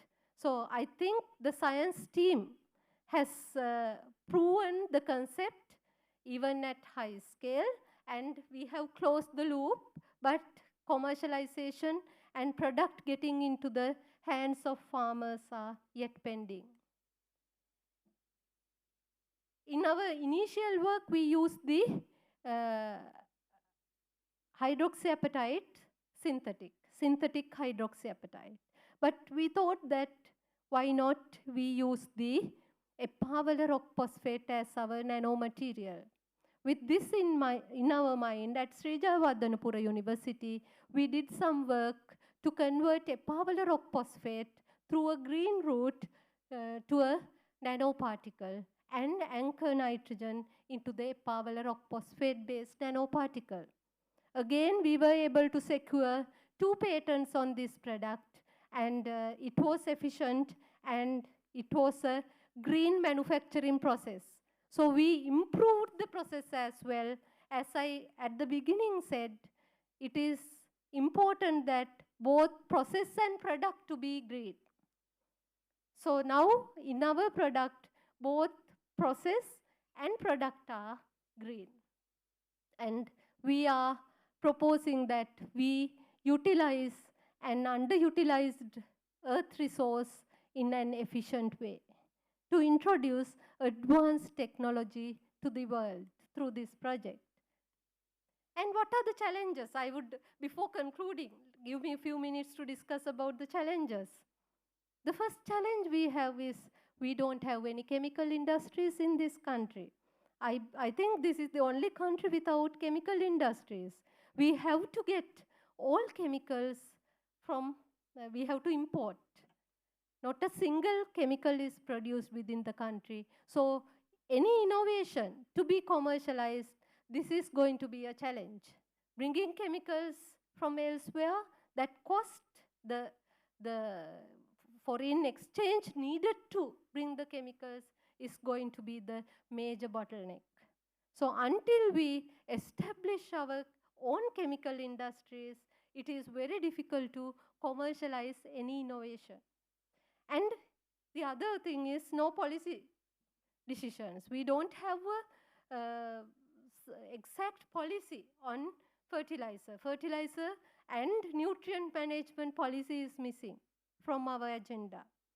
So this is very important that we come up with the policy document and the political stability. So no investor would come forward until the investors are ensured with their product commercialization. If a policy and the political environment change, the decisions may change. Suddenly, we may implement some other decision so that that particular investor will be in deep trouble.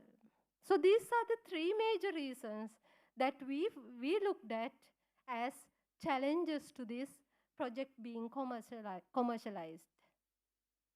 So way forward is, as I at the very beginning said, integrated plant management systems and climate smart agriculture practices. We have to adopt. We have to adopt, and these practices allows the organic to be hand in hand with other synthetic materials, which is the best way to go forward. We should not waste. There shouldn't be any waste. So when green technology with these 2 practices are combined together, we can introduce a plant or smart agriculture management system to this country. That is where we become smart. That is how the nation can become smart. So we know the missing word in the puzzle, and it is our duty, the scientist's duty, to make it happen.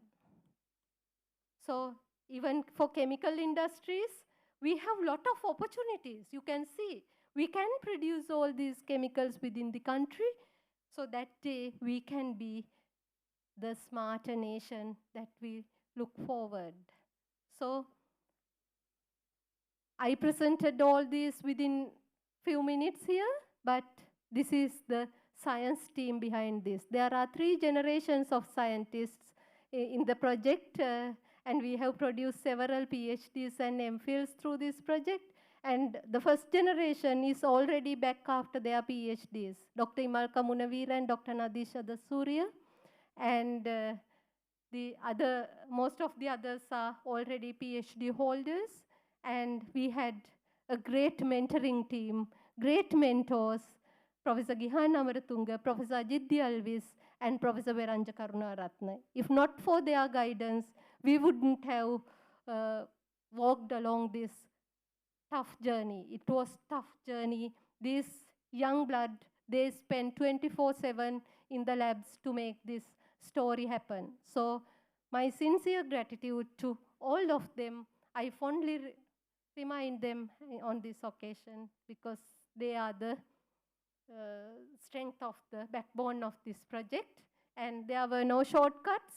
It was hard time. You can see some people sleeping in the lab as well. And concluding my talk today, make the nation proud by making Made in Sri Lanka a quality label. Thank you. Thank you, Professor Kotagoda. We will take questions at the end. Next up, I think we are moving on to the third and final presentation for this session, which will be given by Mr. Rizvi Zahid. He graduated from University of Kelaniya with a double major in economics and social science. He obtained his MBA from University of Colombo. His main focus is sustainable agriculture. He has built a very long career and held many positions in both state and private sector, including UGC, Faculty of Technology, and is the managing director of Haley's Agriculture Holdings, Mr. Rizvi Zahid. And he will be talking to us on the role of value addition in agriculture in creating a better tomorrow. Thank you very much, Professor Devaka, for those words of introduction. I must thank General President Professor Jayanthi for inviting me, and SLAAS to give me this honor of appearing before you. I think for the second time at your annual sessions. I know it's a bit of a late hour, but I'll try to do justice to this interesting topic. Professor Nilvala Kotagoda, of course, has set the stage. And before that, Professor Nugegoda with regard to the environment. So I will deep dive straight away into a more commercial flavor of the whole aspect of value addition in agriculture. Because as Professor Nilvala says, there is something very, very strong and unique in Sri Lankan agriculture, which is really embedded in our culture and our history.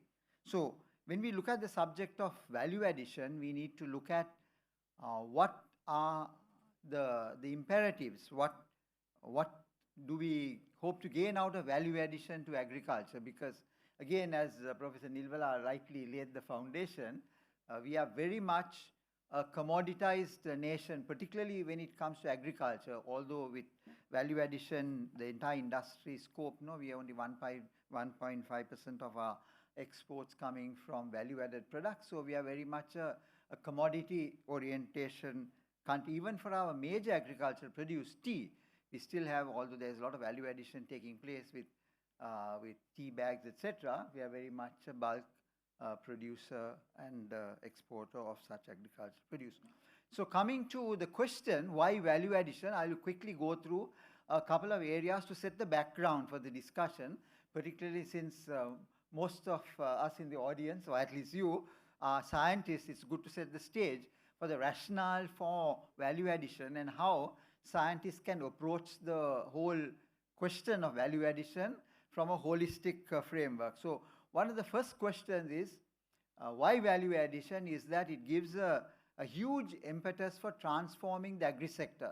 As Professor Nilvala Kotagoda said, we have got so much in Sri Lankan agriculture, the strengths, the historical background, the whole tradition of the irrigation systems, the people, the science available. Our universities produce a whole army of agriculture graduates, which is a huge pool. But the transformation of agriculture has been slow. We have only still 7% of the GDP attributed to agriculture, but that's not an important metric. The important one is that we have nearly 30% of the people of Sri Lanka, and particularly the young people, who are still very much directly or indirectly involved in agriculture. And the factor shifts from agriculture to industry or services is very laggardly, because there are no opportunities. Today you see a lot of our chemists, some other disciplines are staying back because opportunities are opening up. People are, before the third year is gone, most of the graduates in chemistry have flown out of the country, because the whole industry landscape has not developed. So same with agriculture as well. There is 30% available, but unfortunately our farmers and sons of farmers who don't have university education are stuck to the soil. So therefore, what do? They become deviant, they become urbanized, they become trishaw drivers, they become manual workers, construction workers, and without upskilling themselves. So the value addition principle provides an answer on how we can help to transform the agriculture sector. It gives an impetus. So it's a route to transforming society and answering this question about how do we get a better tomorrow. And that's, I think, the theme of the SLAAS. I think the SLAAS needs to be congratulated for bringing this focus about the tomorrow. Then the second question is that there is a whole heap of opportunities out there, particularly for value-added products, from tea and cinnamon, because tea, Sri Lanka intrinsically is very strong with tea, because that's something God has blessed, or nature has blessed us with the tea, and we get the flavonoids. And I remember, Nilvara, we did talk about one of the research paradigms with the nano project also, is apart from the nano urea, is to look at whether the impact on flavonoids for tea. And I think we came to some solution. For many reasons, we couldn't get the full benefit, but it's a huge star. In fact, it's a 7-star or 8-star for the scientists of Sri Lanka to have taken that route.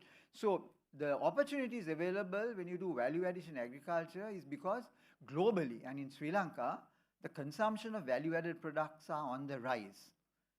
The pandemic fueled an increase in value-added products that are based on things like immunity-boosting foods, value-added products, etc. But the general increasing in well-being of people globally in developing countries, including in Asia, in the Middle East, in various countries, people have more disposable incomes where they preferred to get better quality food. And even in Sri Lanka, nutrition levels are not high, particularly among young populations. So when you have value addition, that opportunity is there, and it's a challenge for scientists to focus on how you can contribute towards adding value-added products in agriculture. So it also gives an opportunity for leveraging the scientific community.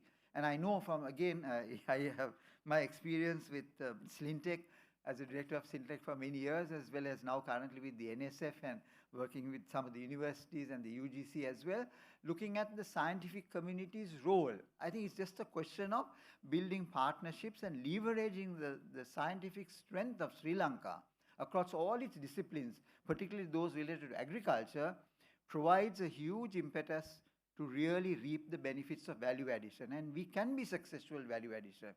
Something is missing. So I think all of this has to come together. We'll talk about it towards the end in terms of partnerships, how we have to have collaborative partnerships, etc. The other one is the convergence of sciences. You can see a lot of sciences coming together. Nanotechnology, biotechnology, IT, the food sciences, chemistry. There you can see a huge convergence. I don't know, maybe 30 years ago, when I was at university, firstly at Kalani and then at Colombo, you could see there was a lot of faculty kind of fragmentation and etc. I think that's broken down, a lot of collaborative being done. So there's a convergence sciences which lends beautifully to help develop a lot of value addition in agriculture in particular. Then of course the Sri Lankan agriculture core is very strong. Again, as Professor Nilvara did a lot of work to support that. Sri Lanka has this huge tradition in agriculture. We have got the blessed climate, we have the tropics, so we can grow spices, we can grow herbal products with the essential raw materials for producing value-added produce, nutraceuticals, cosmeceuticals. I remember giving thought leadership to the moringa. Moringa, the leaves converted into body butters for Body Shop, as moringa in capsule form, as a nutrient, as a nutraceutical. So there's a lot going for Sri Lanka because we have biodiversity. We don't have the vagaries of hot, cold climates and seasons. We can grow year-round. And now with vertical farming and other scientific interventions, we can do a lot of magical things to increase the base for value add. So a lot of strengths for Sri Lankan, making use of the core of Sri Lankan agriculture sector, which up to now we have not fully realized the potential. I don't want to point fingers at the people who led agriculture over the last 30 or 40 years. From the time of the Green Revolution, we went on one path, that is to produce enough rice to feed the people. But we didn't give enough credence, with all due respect, to producing more vegetables. So we have unbalanced diets now with a lot of carbohydrates, Vegetables are very costly. Today, if you walk in even to any supermarket or the polar, costs of vegetables are unaffordable to ordinary people. But the root cause is that we didn't do enough work in developing like we did for increasing the rice yield, which is very commendable with the Department of Agriculture and the scientists did to improve rice yields to nearly 4 metric tons per acre. But we didn't do the same for vegetables. So having said that, Sri Lanka has the potential to really use the agriculture core to produce the mass volume or the critical mass to produce sustainable value-added products. So there is an opportunity for strengthening the branding, and Sri Lankan tea is a good example. There's also now the effort made with geographical indication for Ceylon cinnamon, so we can certainly brand it. And if you go to global markets and globally all over the world, you can see Sri Lanka has a tradition for some products. Our Ayurvedic tradition is excellent to brand in terms of nutraceuticals or even for cosmetics. Now, we've missed the bus when it comes to the big cosmeceutical companies like Body Shop and the various other global brands, even Indian brands. It's very strange to see some Australian companies taking Sri Lankan products in bulk, Ayurvedic products, converting into branded products, and some of them, if you go to the malls around Colombo and to go to the One Golf Face Mall, you see this particular shop selling Australian cosmeceuticals and nutraceuticals. Origin of the product, Sri Lanka. Value added in Australia. Those are opportunities that are available for branding Sri Lanka as a source for high value added products across the entire agricultural landscape, whether for food, nutraceuticals, cosmeceuticals, dermatological products, huge opportunities available. So the other why value addition question is that it can herald a culture of innovation, because as we did with the nanoscience and the urea project, the excellent team at Slintech, and a lot of other realms in Sri Lankan society, you can give birth to innovation and expand it by giving people the ideas that go for value addition. And today you can see a lot of startups. If you look at organizations, startup like the Hatch, even some university systems, the science cells in universities, in Moratuwa, in Colombo, Veradenia, you can see that innovation can be fueled even more to a much higher level by bringing this question of value addition and drawing attention to the potential. So finally, the answer is that it will bring prosperity to all country. It's a bit of a long road, but it's a road that can be traversed very quickly and converted to benefit and prosperity for all. So going back quickly again to the specific benefits of value addition is that from a Sri Lankan point of view, it can contribute to food and nutrition security, because you can make value-added products in packaged forms, in easy-to-consume forms. You can get very simple, basic things like samaposha, which is highly nutritive. We can go to school children. But similarly, at different segments of society, we can have value-added products, and you can see that happening already in the supermarkets. And value addition can happen in many forms. We'll talk about that in a while. Nutrition security also can be served, because you can make large amounts of nutrition from bulk agricultural produce into value-added composite forms, either as pills or in very ready-made form, ready-to-eat forms, ready-to-drink forms, to contribute towards Sri Lanka's food and nutrition security. Feed is also an important area where value addition can help. Animal feed, maize, today we have a poultry industry that's having problems of sourcing adequate maize. So when you do value addition to produce the fodder and the various types of silage required, so it all comes from agriculture. Energy crops is another huge area, and that's an industry I'm currently also connected to. For example, Grisedia, you can grow Grisedia, convert it into pellets, and that process, or looking at high yielding varieties of Grisedia, finding ways in which you can condense the energy into a smaller pellet, so save on transport costs. And if you have surplus, you can export it to countries like Japan, where opportunities abound. After nuclear disaster and all that, they are going to more environmentally friendly methods of having energy production. So huge opportunities even for energy crops. So finally, the improved livelihoods for farmers, because as a result, farmers, when they are able to get a better price, because value addition is going to bring more income, they also can be paid a better price for the produce. For example, pineapples, I know we did a lot of value addition with dehydrated pineapple, but we could afford to pay the farmer a price of 45 rupees a kilo at farm gate. But because that was 80% the pineapple was going out of Sri Lanka in just fresh bulk primary form.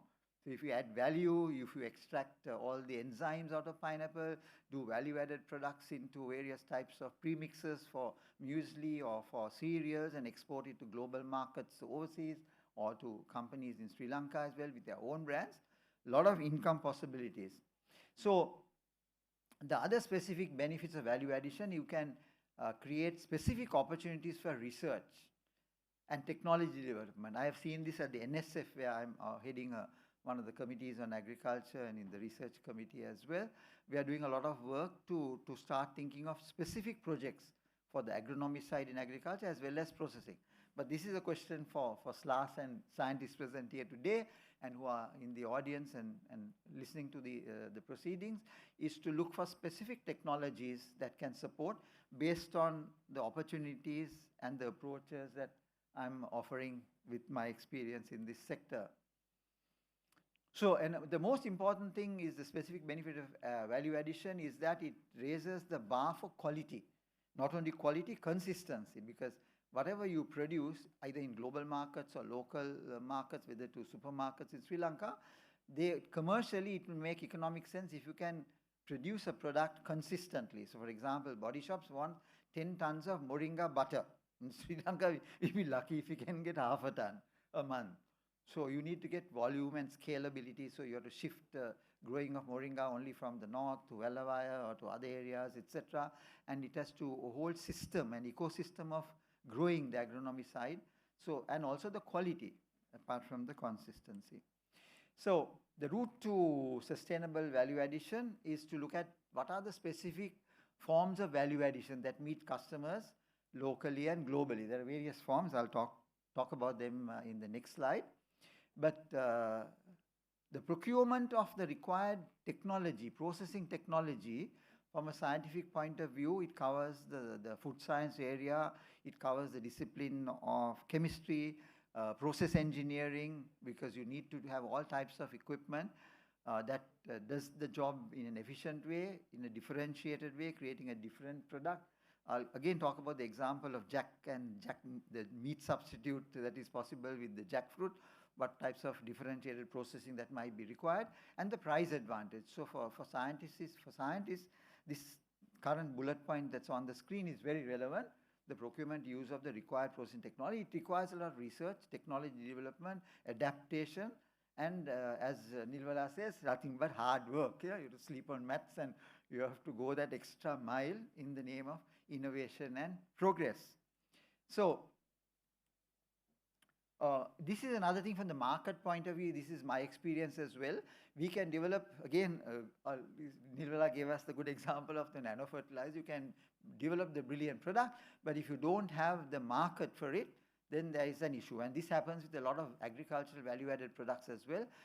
Very little is grown to a market. People have a production orientation because we are used to farming. So they produce excess vataka or excess something else and then try to find markets around it. Whereas if you start with the market and look at it from a value chain point of view, and this requires there to be somebody. We can't expect the farmers to be out in the global market if they want to process.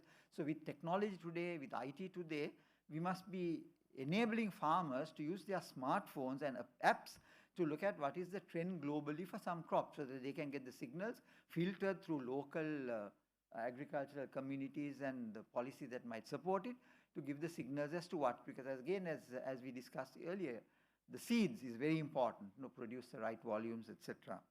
So market-driven value chains requires a lot of hard work. It requires having the partners. I know in my experience at Hales and in the world of work and commerce and developing successful agriculture business models, you have to build these value chain partnerships.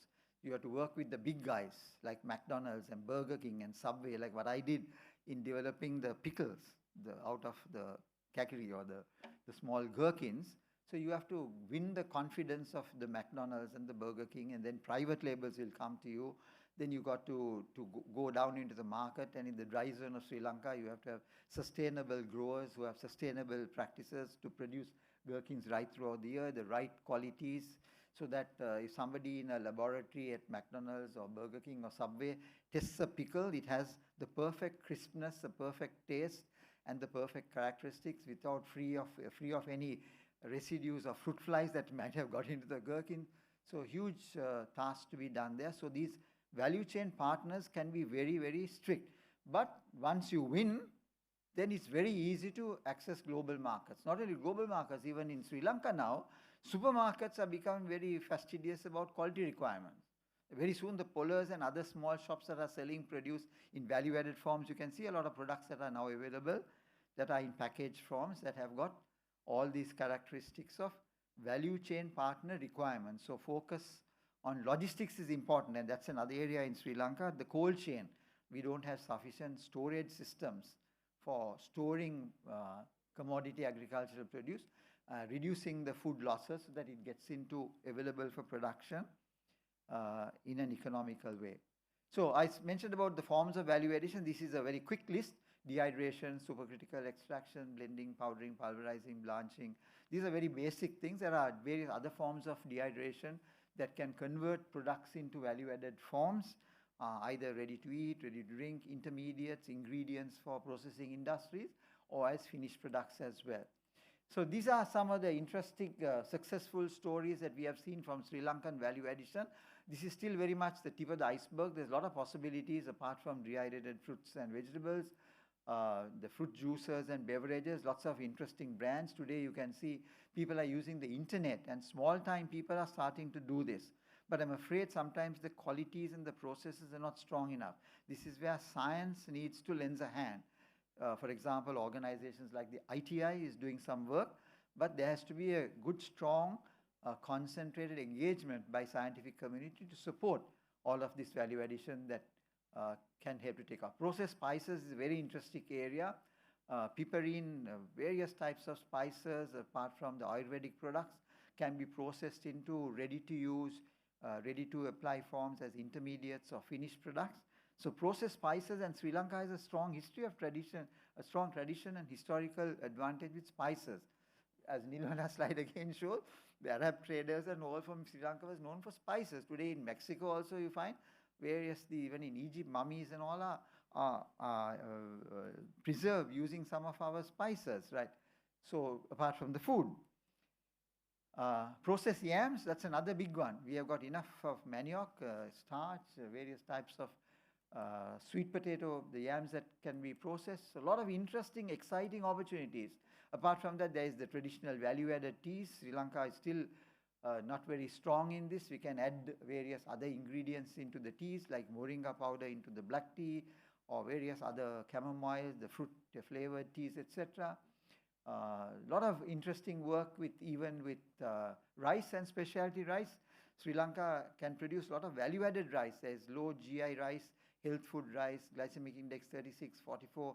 Some companies already have started producing it, but there is an absence of scaling up into high value-added forms, either as rice flours or as ingredients. And the world is out there waiting for these products. In the US, there's a huge demand for these low glycemic index rices, and also the heirloom rices, traditional rices. It has to be matched with a marketing story as well as the technology. But technology also, I think, has to work hand in glove, and I'm sure industry partners will be very eager. Coconut-based products is another good example, coconut flours, etc. And these are some interesting areas that I was going to talk about in detail. Moringa-based products I have spoken about, so I won't talk too much about it. A lot of scope. These are a category of products called superfoods, and Sri Lanka is well endowed to multiply commercial production of these crops. That is what is required is backward integration and creating viable working models, either as nucleus farms or encouraging farmers to grow. There's a lot of talk in Sri Lanka among policymakers, and this is some of the issues. The industry also is engaging with policymakers. We are now engaging with the Ministry of Agriculture with the latest round of the agriculture policy that was unfortunately sidetracked with the chemical fertilizer, agrochemical issue, but it's now coming back on track. Jackfruit is a golden product. today, I'll talk to you about the slide in detail as we go along, but it's an excellent example of value addition. Of course, aloe vera based products, these are also examples of products that can be grown which will enrich farmers, but a lot of research has to be done both in terms of the finished product as well as the processing technologies. So this is the market potential of jackfruit. Apekos, either raw, processed, dehydrated, because the world is going towards plant-based meat substitutes, number one, vegan. And the jackfruit has got a quality in it that gives it extremely strong consumer acceptance in terms of chewability, the feel and mouthfeel of meats if it's processed properly. And the meat substitute products globally in 2020 was estimated at US dollars 38 billion rupees. Guess what Sri Lanka's GDP is? This is half Sri Lanka's GDP, which is estimated at $80 billion, right? So one product. So if we just do some small interventions and do it right, we can make this is the opportunity available for value addition. This is just an example. Already there are some companies that are doing it, but we are, as we say in Sinhala, nondi dagane yanne. We need to up the scale, bringing science. We need to up the scale, bringing people to commercialize it, etc. Moringa is the other product which has got 7 billion global market. This is at the end user level.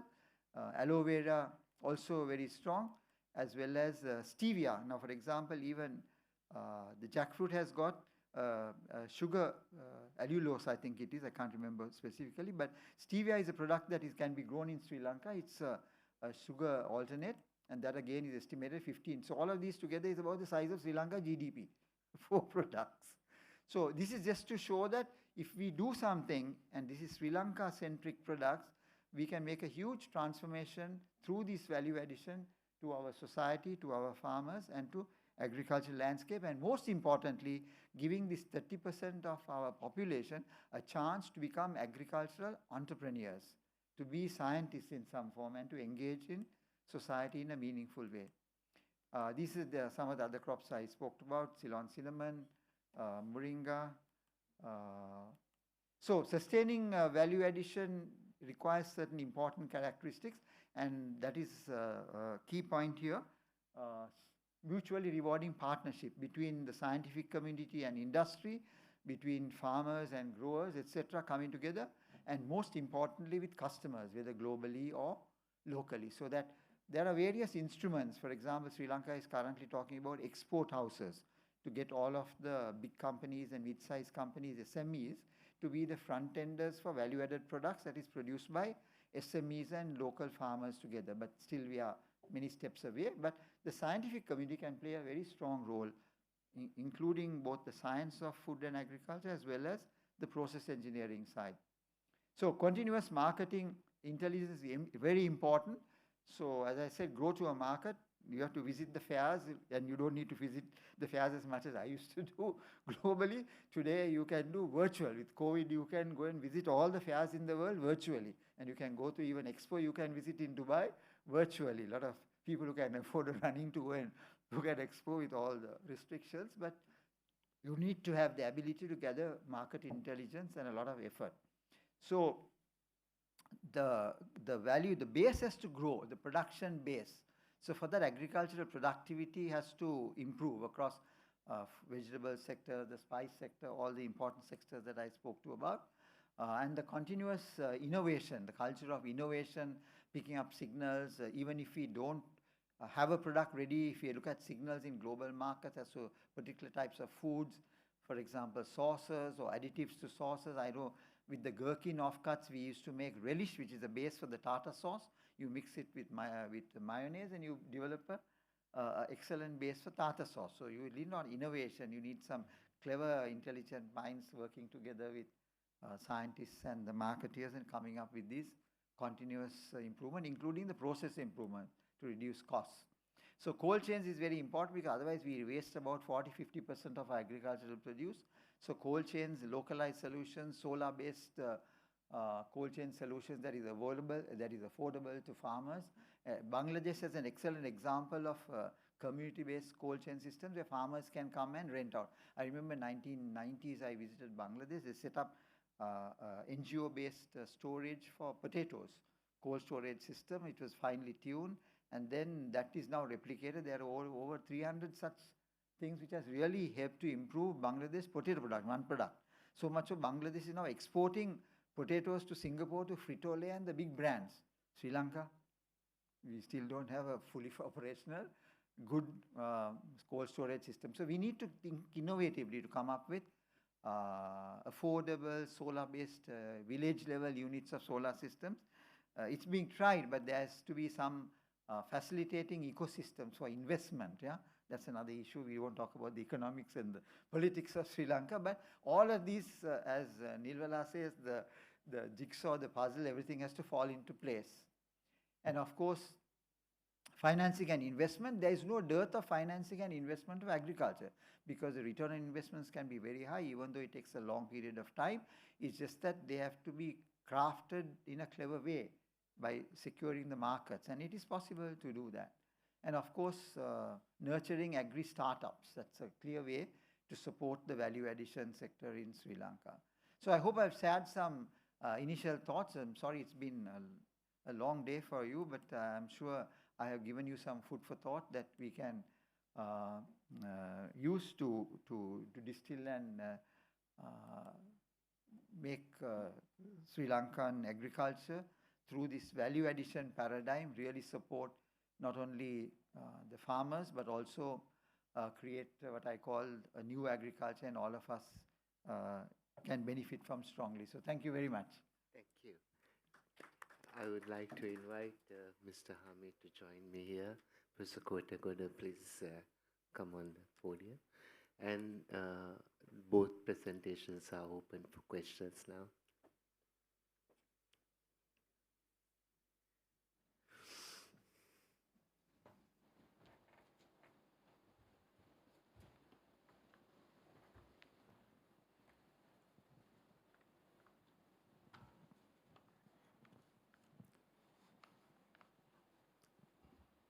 Any questions for Professor Kotagoda?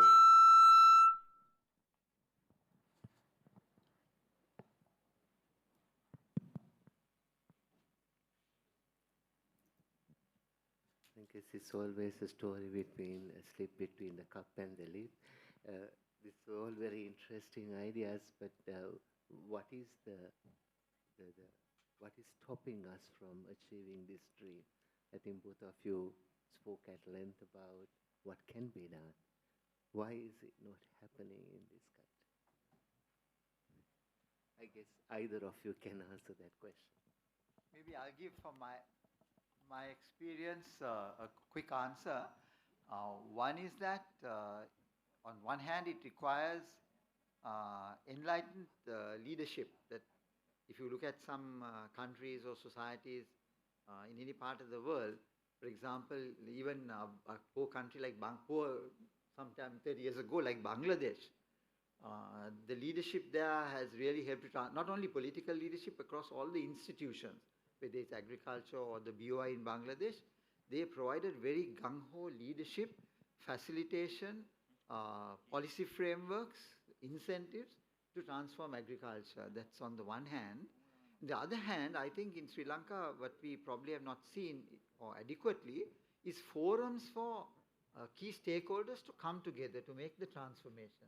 So these forums that will facilitate it so that people can get away from ivory towers of some sort and create forums to come together for discussion, debate, consultation, etc. And even this recent example of the chemical, a bit of a political issue, but still to be very rational about it, there wasn't sufficient engagement. It is very sad because the government policy framework said that it was going to take a particular period of time. And when some journalists asked me as soon as that gazette came out in May, I said, no, you can't do it. It's a very good thing. It takes 3 to 5 years for the reasons that... So we don't have enough of forums for engagement and public debate to bring the best of our minds. And we have brilliant minds in Sri Lanka. A lot of our people are going abroad and shining. So we need to give the forum to come together. So that's a bit idealistic, but that's the at least my side of the answer to the question. And from my end, I think implementation roadmap is not there. So we come across various leaderships, but the implementation roadmap keeps on changing or we don't have. So that is the most important thing. If we have the implementation roadmap, then we know what are our short-term goals, this is our medium-term goals, and finally our destination. So Rizvi, I think in detail explained what are the other bottlenecks, just to add to that. I believe we have a question from one of our viewers who are joining us online. Kirti, you can, yes. Hi, thank you very much indeed. It was very interesting and educational to listen to all three speeches this afternoon. I do have a question. Perhaps all three speakers may have different opinions on this one.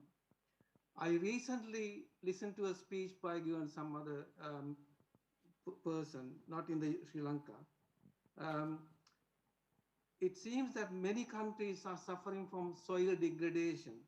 As a result, it is predicted that ecosystems and the organic matter in the soil will gradually decrease. It has apparently already decreased in the last 50 to 100 years.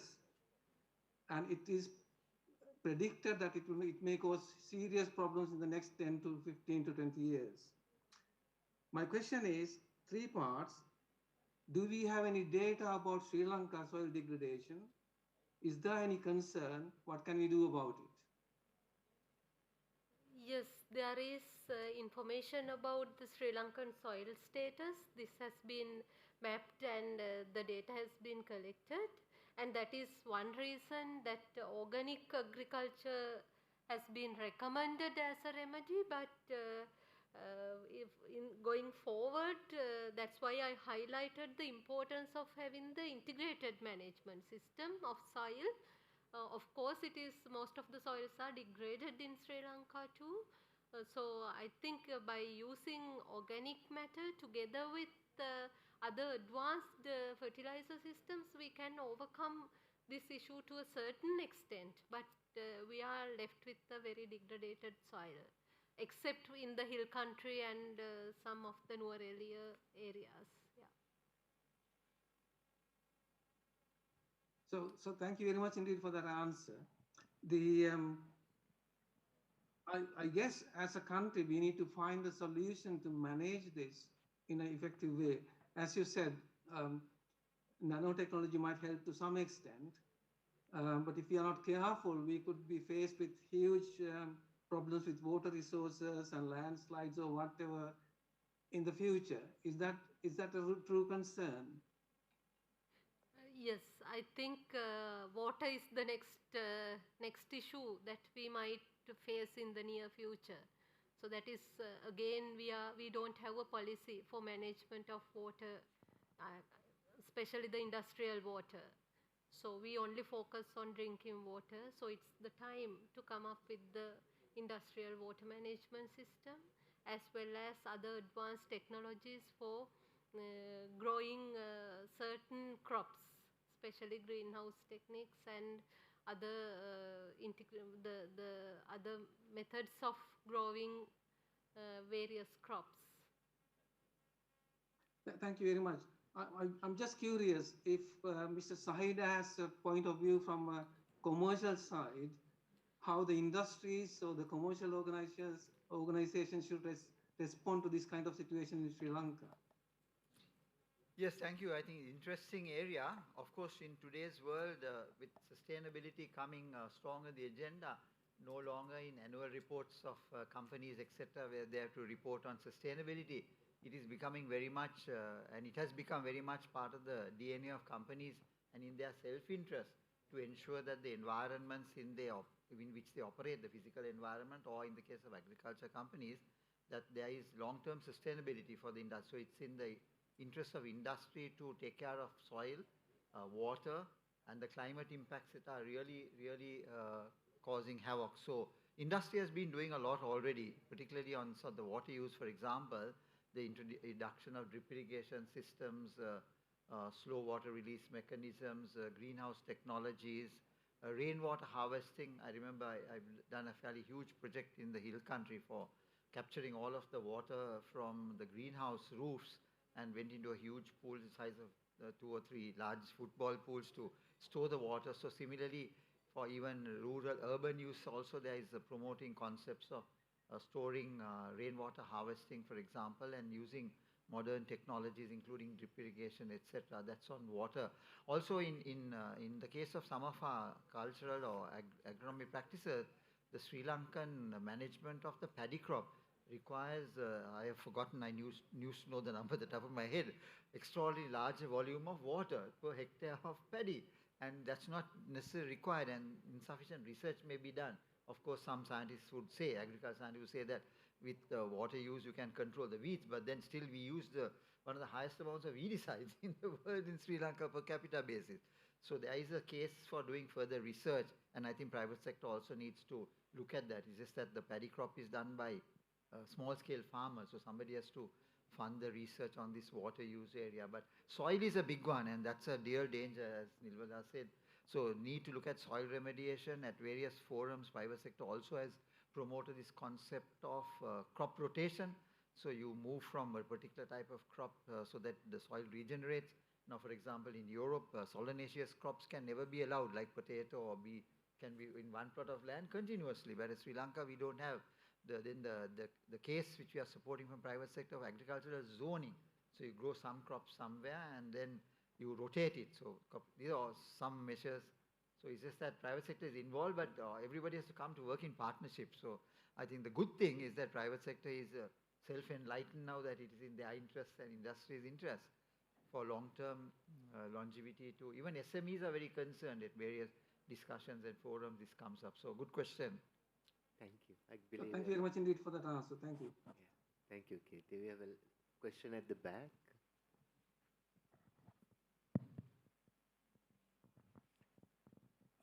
Let me throw a wild card question to you all. I don't know who should answer.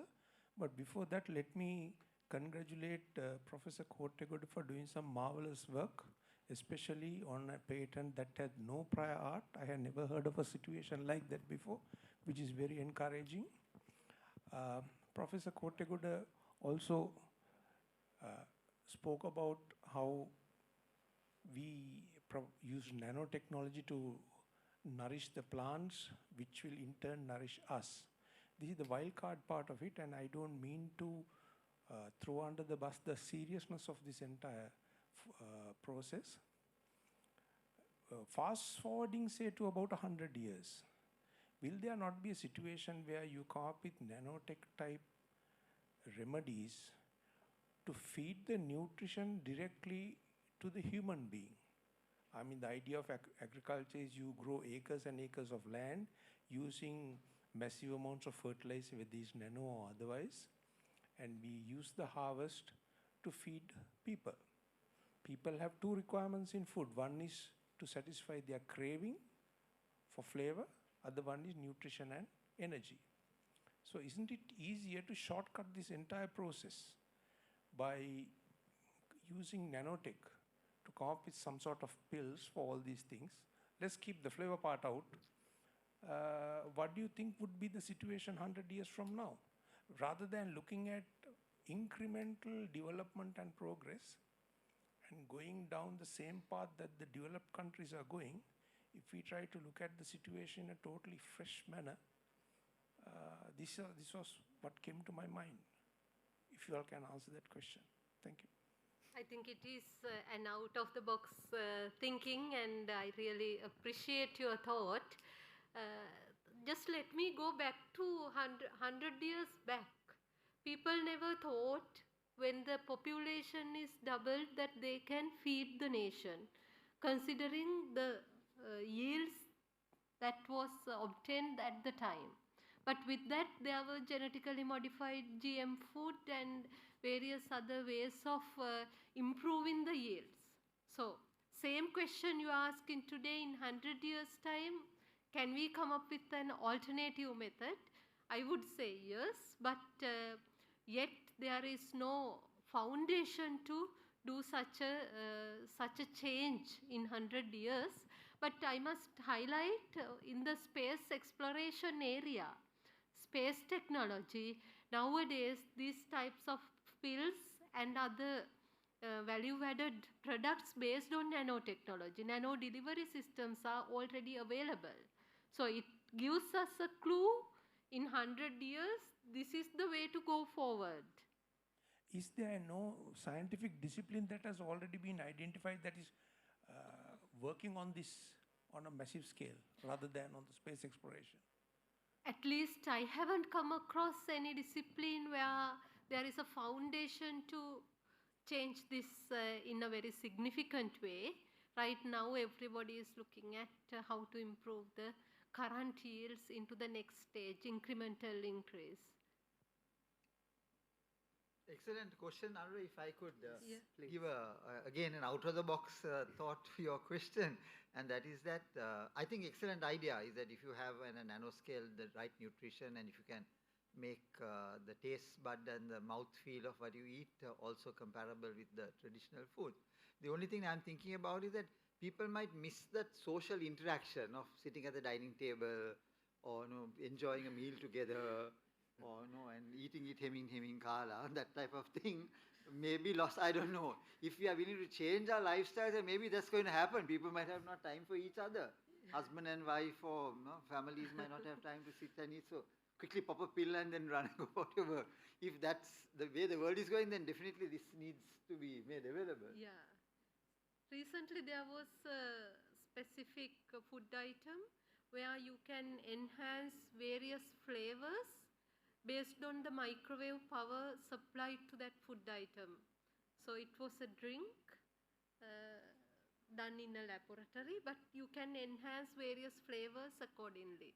So these are certain interesting ideas hanging around. Yeah, that triggered me because in my experience, there is a company in Japan that looked for buying papaya in processed forms from Sri Lanka, and then they were buying large amounts of it, and one day the buyer is a high-tech company. He brought some samples of the papaya. This is a red lady variety, and no additives to it, again through some nano process. He never told me, this is my last few years at Hales, came up with a product that has got a hugely enhanced taste and smaller quantities, so a lot of intervention done to change the taste profile of the natural product. So it's possible that a lot of things are happening. It's a question.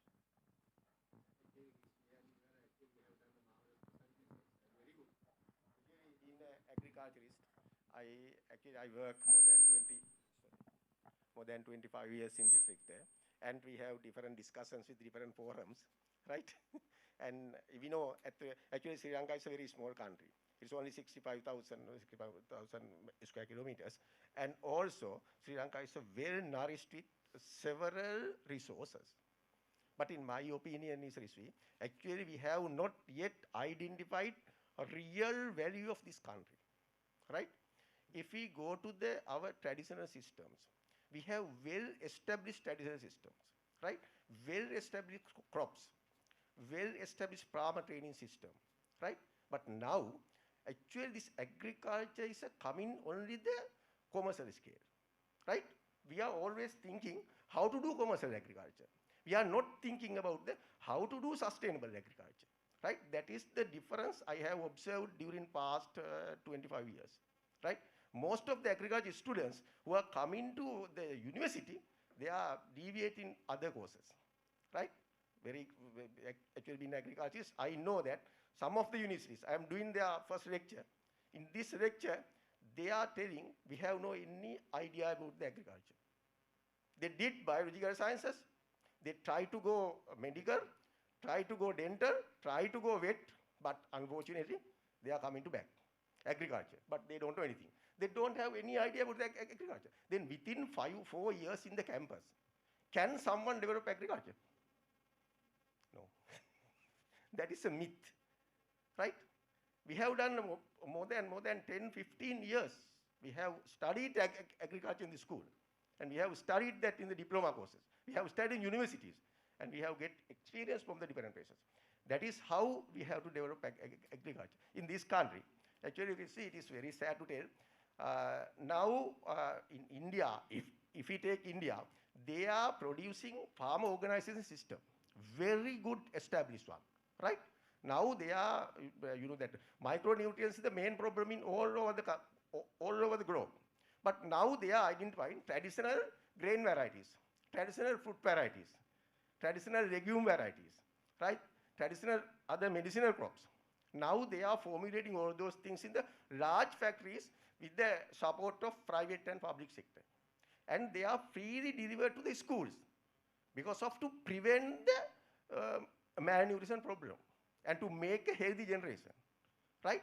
They are very costly. As example, you know, we are very famous about the rice, and we have more than, you know, earlier we had more than 2,000 varieties, but now it is just more, I think 200 or something like that. And also we have more than 35 legume varieties, Buma, Rima, Kaupi, like this. And then we have grain varieties more than, I think, 15, right? Tanahal, Kudara, then the Mavi, Sogam, so on, right? And all those things we have not touched. And also, if you take as a very good example, if you take the fruit sector, right? Super fruit is coming from Sri Lanka. Sri Lanka is very famous for BPA orange, BPA Dodam. But still it is in stagnant stage, right? And Rahanga Narang is the very high content of antioxidant, phenol, flavonoid, vitamin C. That is the first time we have done the research. 38 citrus varieties we have screened, but still they are in that stagnant stage. So my opinion is now Sri Lanka, we can't go for the commercial production, but we can do quality production, that is superfoods, right? If we can develop the superfood sector in this country, we have future. Otherwise, agriculture sector, within next 5 years, we are going back. You know, it is very sad. Recently, I heard more than 7 years, we have not recruited agriculture officers to the agriculture department. You know it very clearly, right? Then who is taking next step? No. Therefore, I think we have to think, we have to reformulate our things, and we have to do something policy level to prevent this situation. Thank you very much. Thank you. Yes, we have had a long day. Well, the idea of having this kind of team seminar is to create awareness, as well as we would like to hear a take-home message from you as SLAAS, as the premier scientific organization in this country. How can we engage in what you are proposing for a better tomorrow? Is there a role for us other than as scientists, but as SLAAS? Can we engage in, or can we facilitate this in any way? Maybe a tough question to ask, but I think we need a take-home message also from this kind of team seminar. So I think there is a huge scope for SLAAS to contribute on, particularly on the agriculture area, as I said earlier, by providing the forum for discussion, either through small groups or through engagement or policy advocacy as well, proactive and reactive as well, from looking at firstly studying specific needs, maybe SLAAS, some of your sectors, the agriculture sector, you have a lot of wealth of knowledge. There's certainly a case for using traditional, particularly planting materials and cultivars. But one bit of comment I have to make is that if you make it sustainable in a commercial view as well, then you earn returns in order to reinvest. Otherwise, it will have to be subsidized, and we have to move away from a subsidy culture in Sri Lanka. So one good thing about the fertilizer thing is that there is no subsidy culture, but still somebody recently asked me also at a public forum, the subsidy culture is coming back in a little way. So definitely I think there is a huge role for SLAAS in terms of engaging and forming policy advocacy in some form of papers, or providing a forum for key people in agriculture, stakeholders, particularly private sector. We have Sri Lanka Agripreneurs Forum, and I'm sure even Chamber of Commerce would be interested in interacting with SLAAS, in coming with some common positions which we can either take to government or even to industry groups in terms of what will be required to change, to prevent any decline. Thank you. So I guess with that, I will close the session. It has been a long day. I guess those words will be taken seriously by the SLAAS Council, especially President-elect Professor Manoj Veerasinghe. I would like to thank the organizing committee. Professor Devaka, before you concluding, may I add a small note to your question? So, SLAAS is the largest gathering of scientists emerging from all disciplines. So, in the country, whatever the current affairs, I think SLAAS is the forum to give all kind of suggestions and policies. This is where we can develop. I think if SLAAS can come forward whenever there is a current affair, for example, organic fertilizer versus chemical fertilizer, ship issue, whatever the issue that pops up, if we all can come together and come up with the solution, situation analysis, because we have all types of scientists here, including social scientists. I can't see any other forum where the social scientists are there. So we can do a wonderful job, and maybe we try to attract more private sector partners to this forum so that we will have a good blend between the industry and the academia as well. Thank you. I will.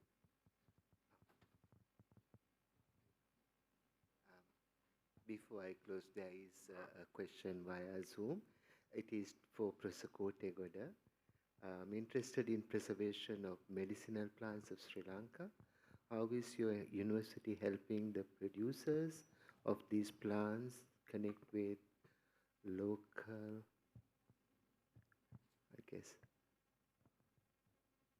local farms?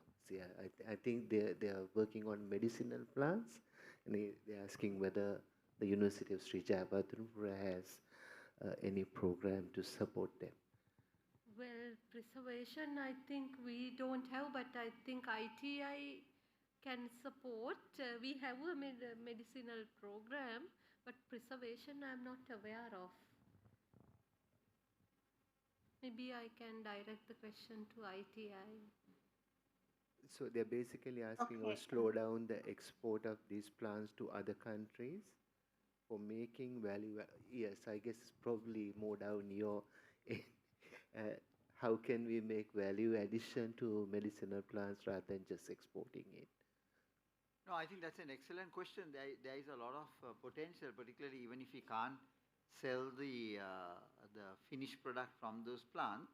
It is possible to do the, say, tissue cultured plantlets or other forms of in vitro plants which can be done through tissue culture labs, etc. Except that this has to be done within the framework of the local regulations. There are some prohibitions on exports, and also importing countries have got some prohibitions. But I think the question is more about having a bank of such plants available. So we have to look at local regulations that might prohibit or facilitate. If that's okay, then I'm sure. The other one is Royal Botanical, the Department of Botanical Garden System might also be able to support in addition to the universities. Hello. We are doing certain role. Actually, we are doing the value addition as well as conservation, cultivation. All those techniques are with us. Anyone interested can contact ITI, Herbal Technology Division, and then they can get required information. Right. Okay, so ITI would be the best place to look into. Well, with that, I guess I will close the session from my end. I'd like to thank the General President, Professor Sumedha and members of the organizing committee for giving me this opportunity to come and share this. It has been a very vibrant session. And thank you, all the presenters, for the wonderful work you have done. I would like to call upon the General President, Professor Sumedha, to please hand over tokens of our appreciation to the two speakers, Professor Nilwala Kotegoda and Mr. Rizvi Saeed.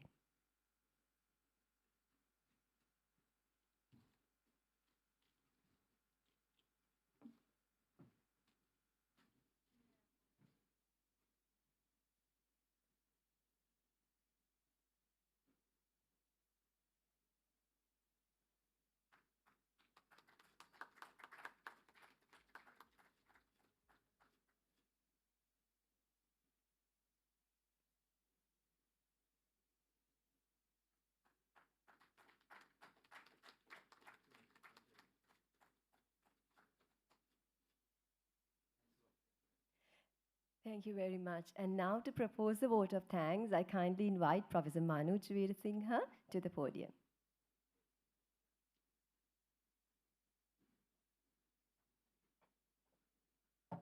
Thank you. And 2021, the theme seminar is coming to an end.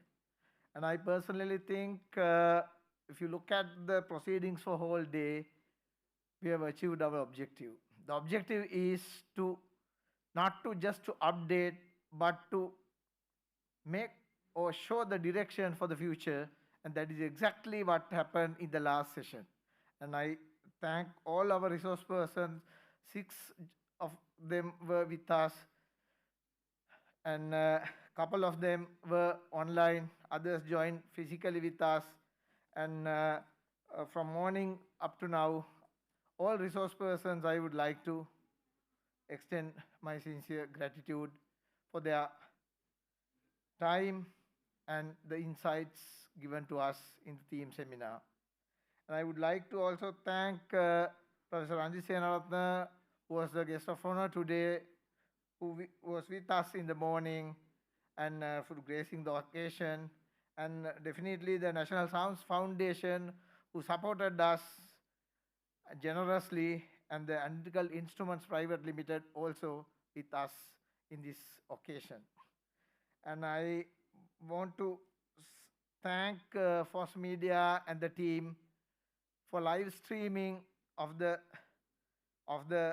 sessions, which enable us to have some more than who are here, many who joined online, and from the questions came from other end, we saw that it was effective. And Priyanka and his team, who supported us with audio visuals, and the BMICH staff, to all your support extended to us, and definitely to the council and all the organizing members of the SLAAS council for supporting us to run this show, and all the participants here in person and joined with us online. And I have to very clearly state the proposal or the last words stated by Professor Cortegoda. I think we had the discussion yesterday morning, I think. What you have said is SLAAS to be forefront in science communication. That is very much in the agenda for the future. So that is taken very seriously, and that is already in the agenda to make SLAAS a focal point for really giving science to the nation. So while thanking all of you who joined us today, and I'm inviting you to be with us tomorrow for the FITI conference, and Thursday whole day on the sessions of the different sections, plus the mini symposium, and Friday on presidential addresses, and Saturday with finally the annual general meeting. And with all this, I would finally thank all of you for supporting us and for the future of SLAAS. Thank you.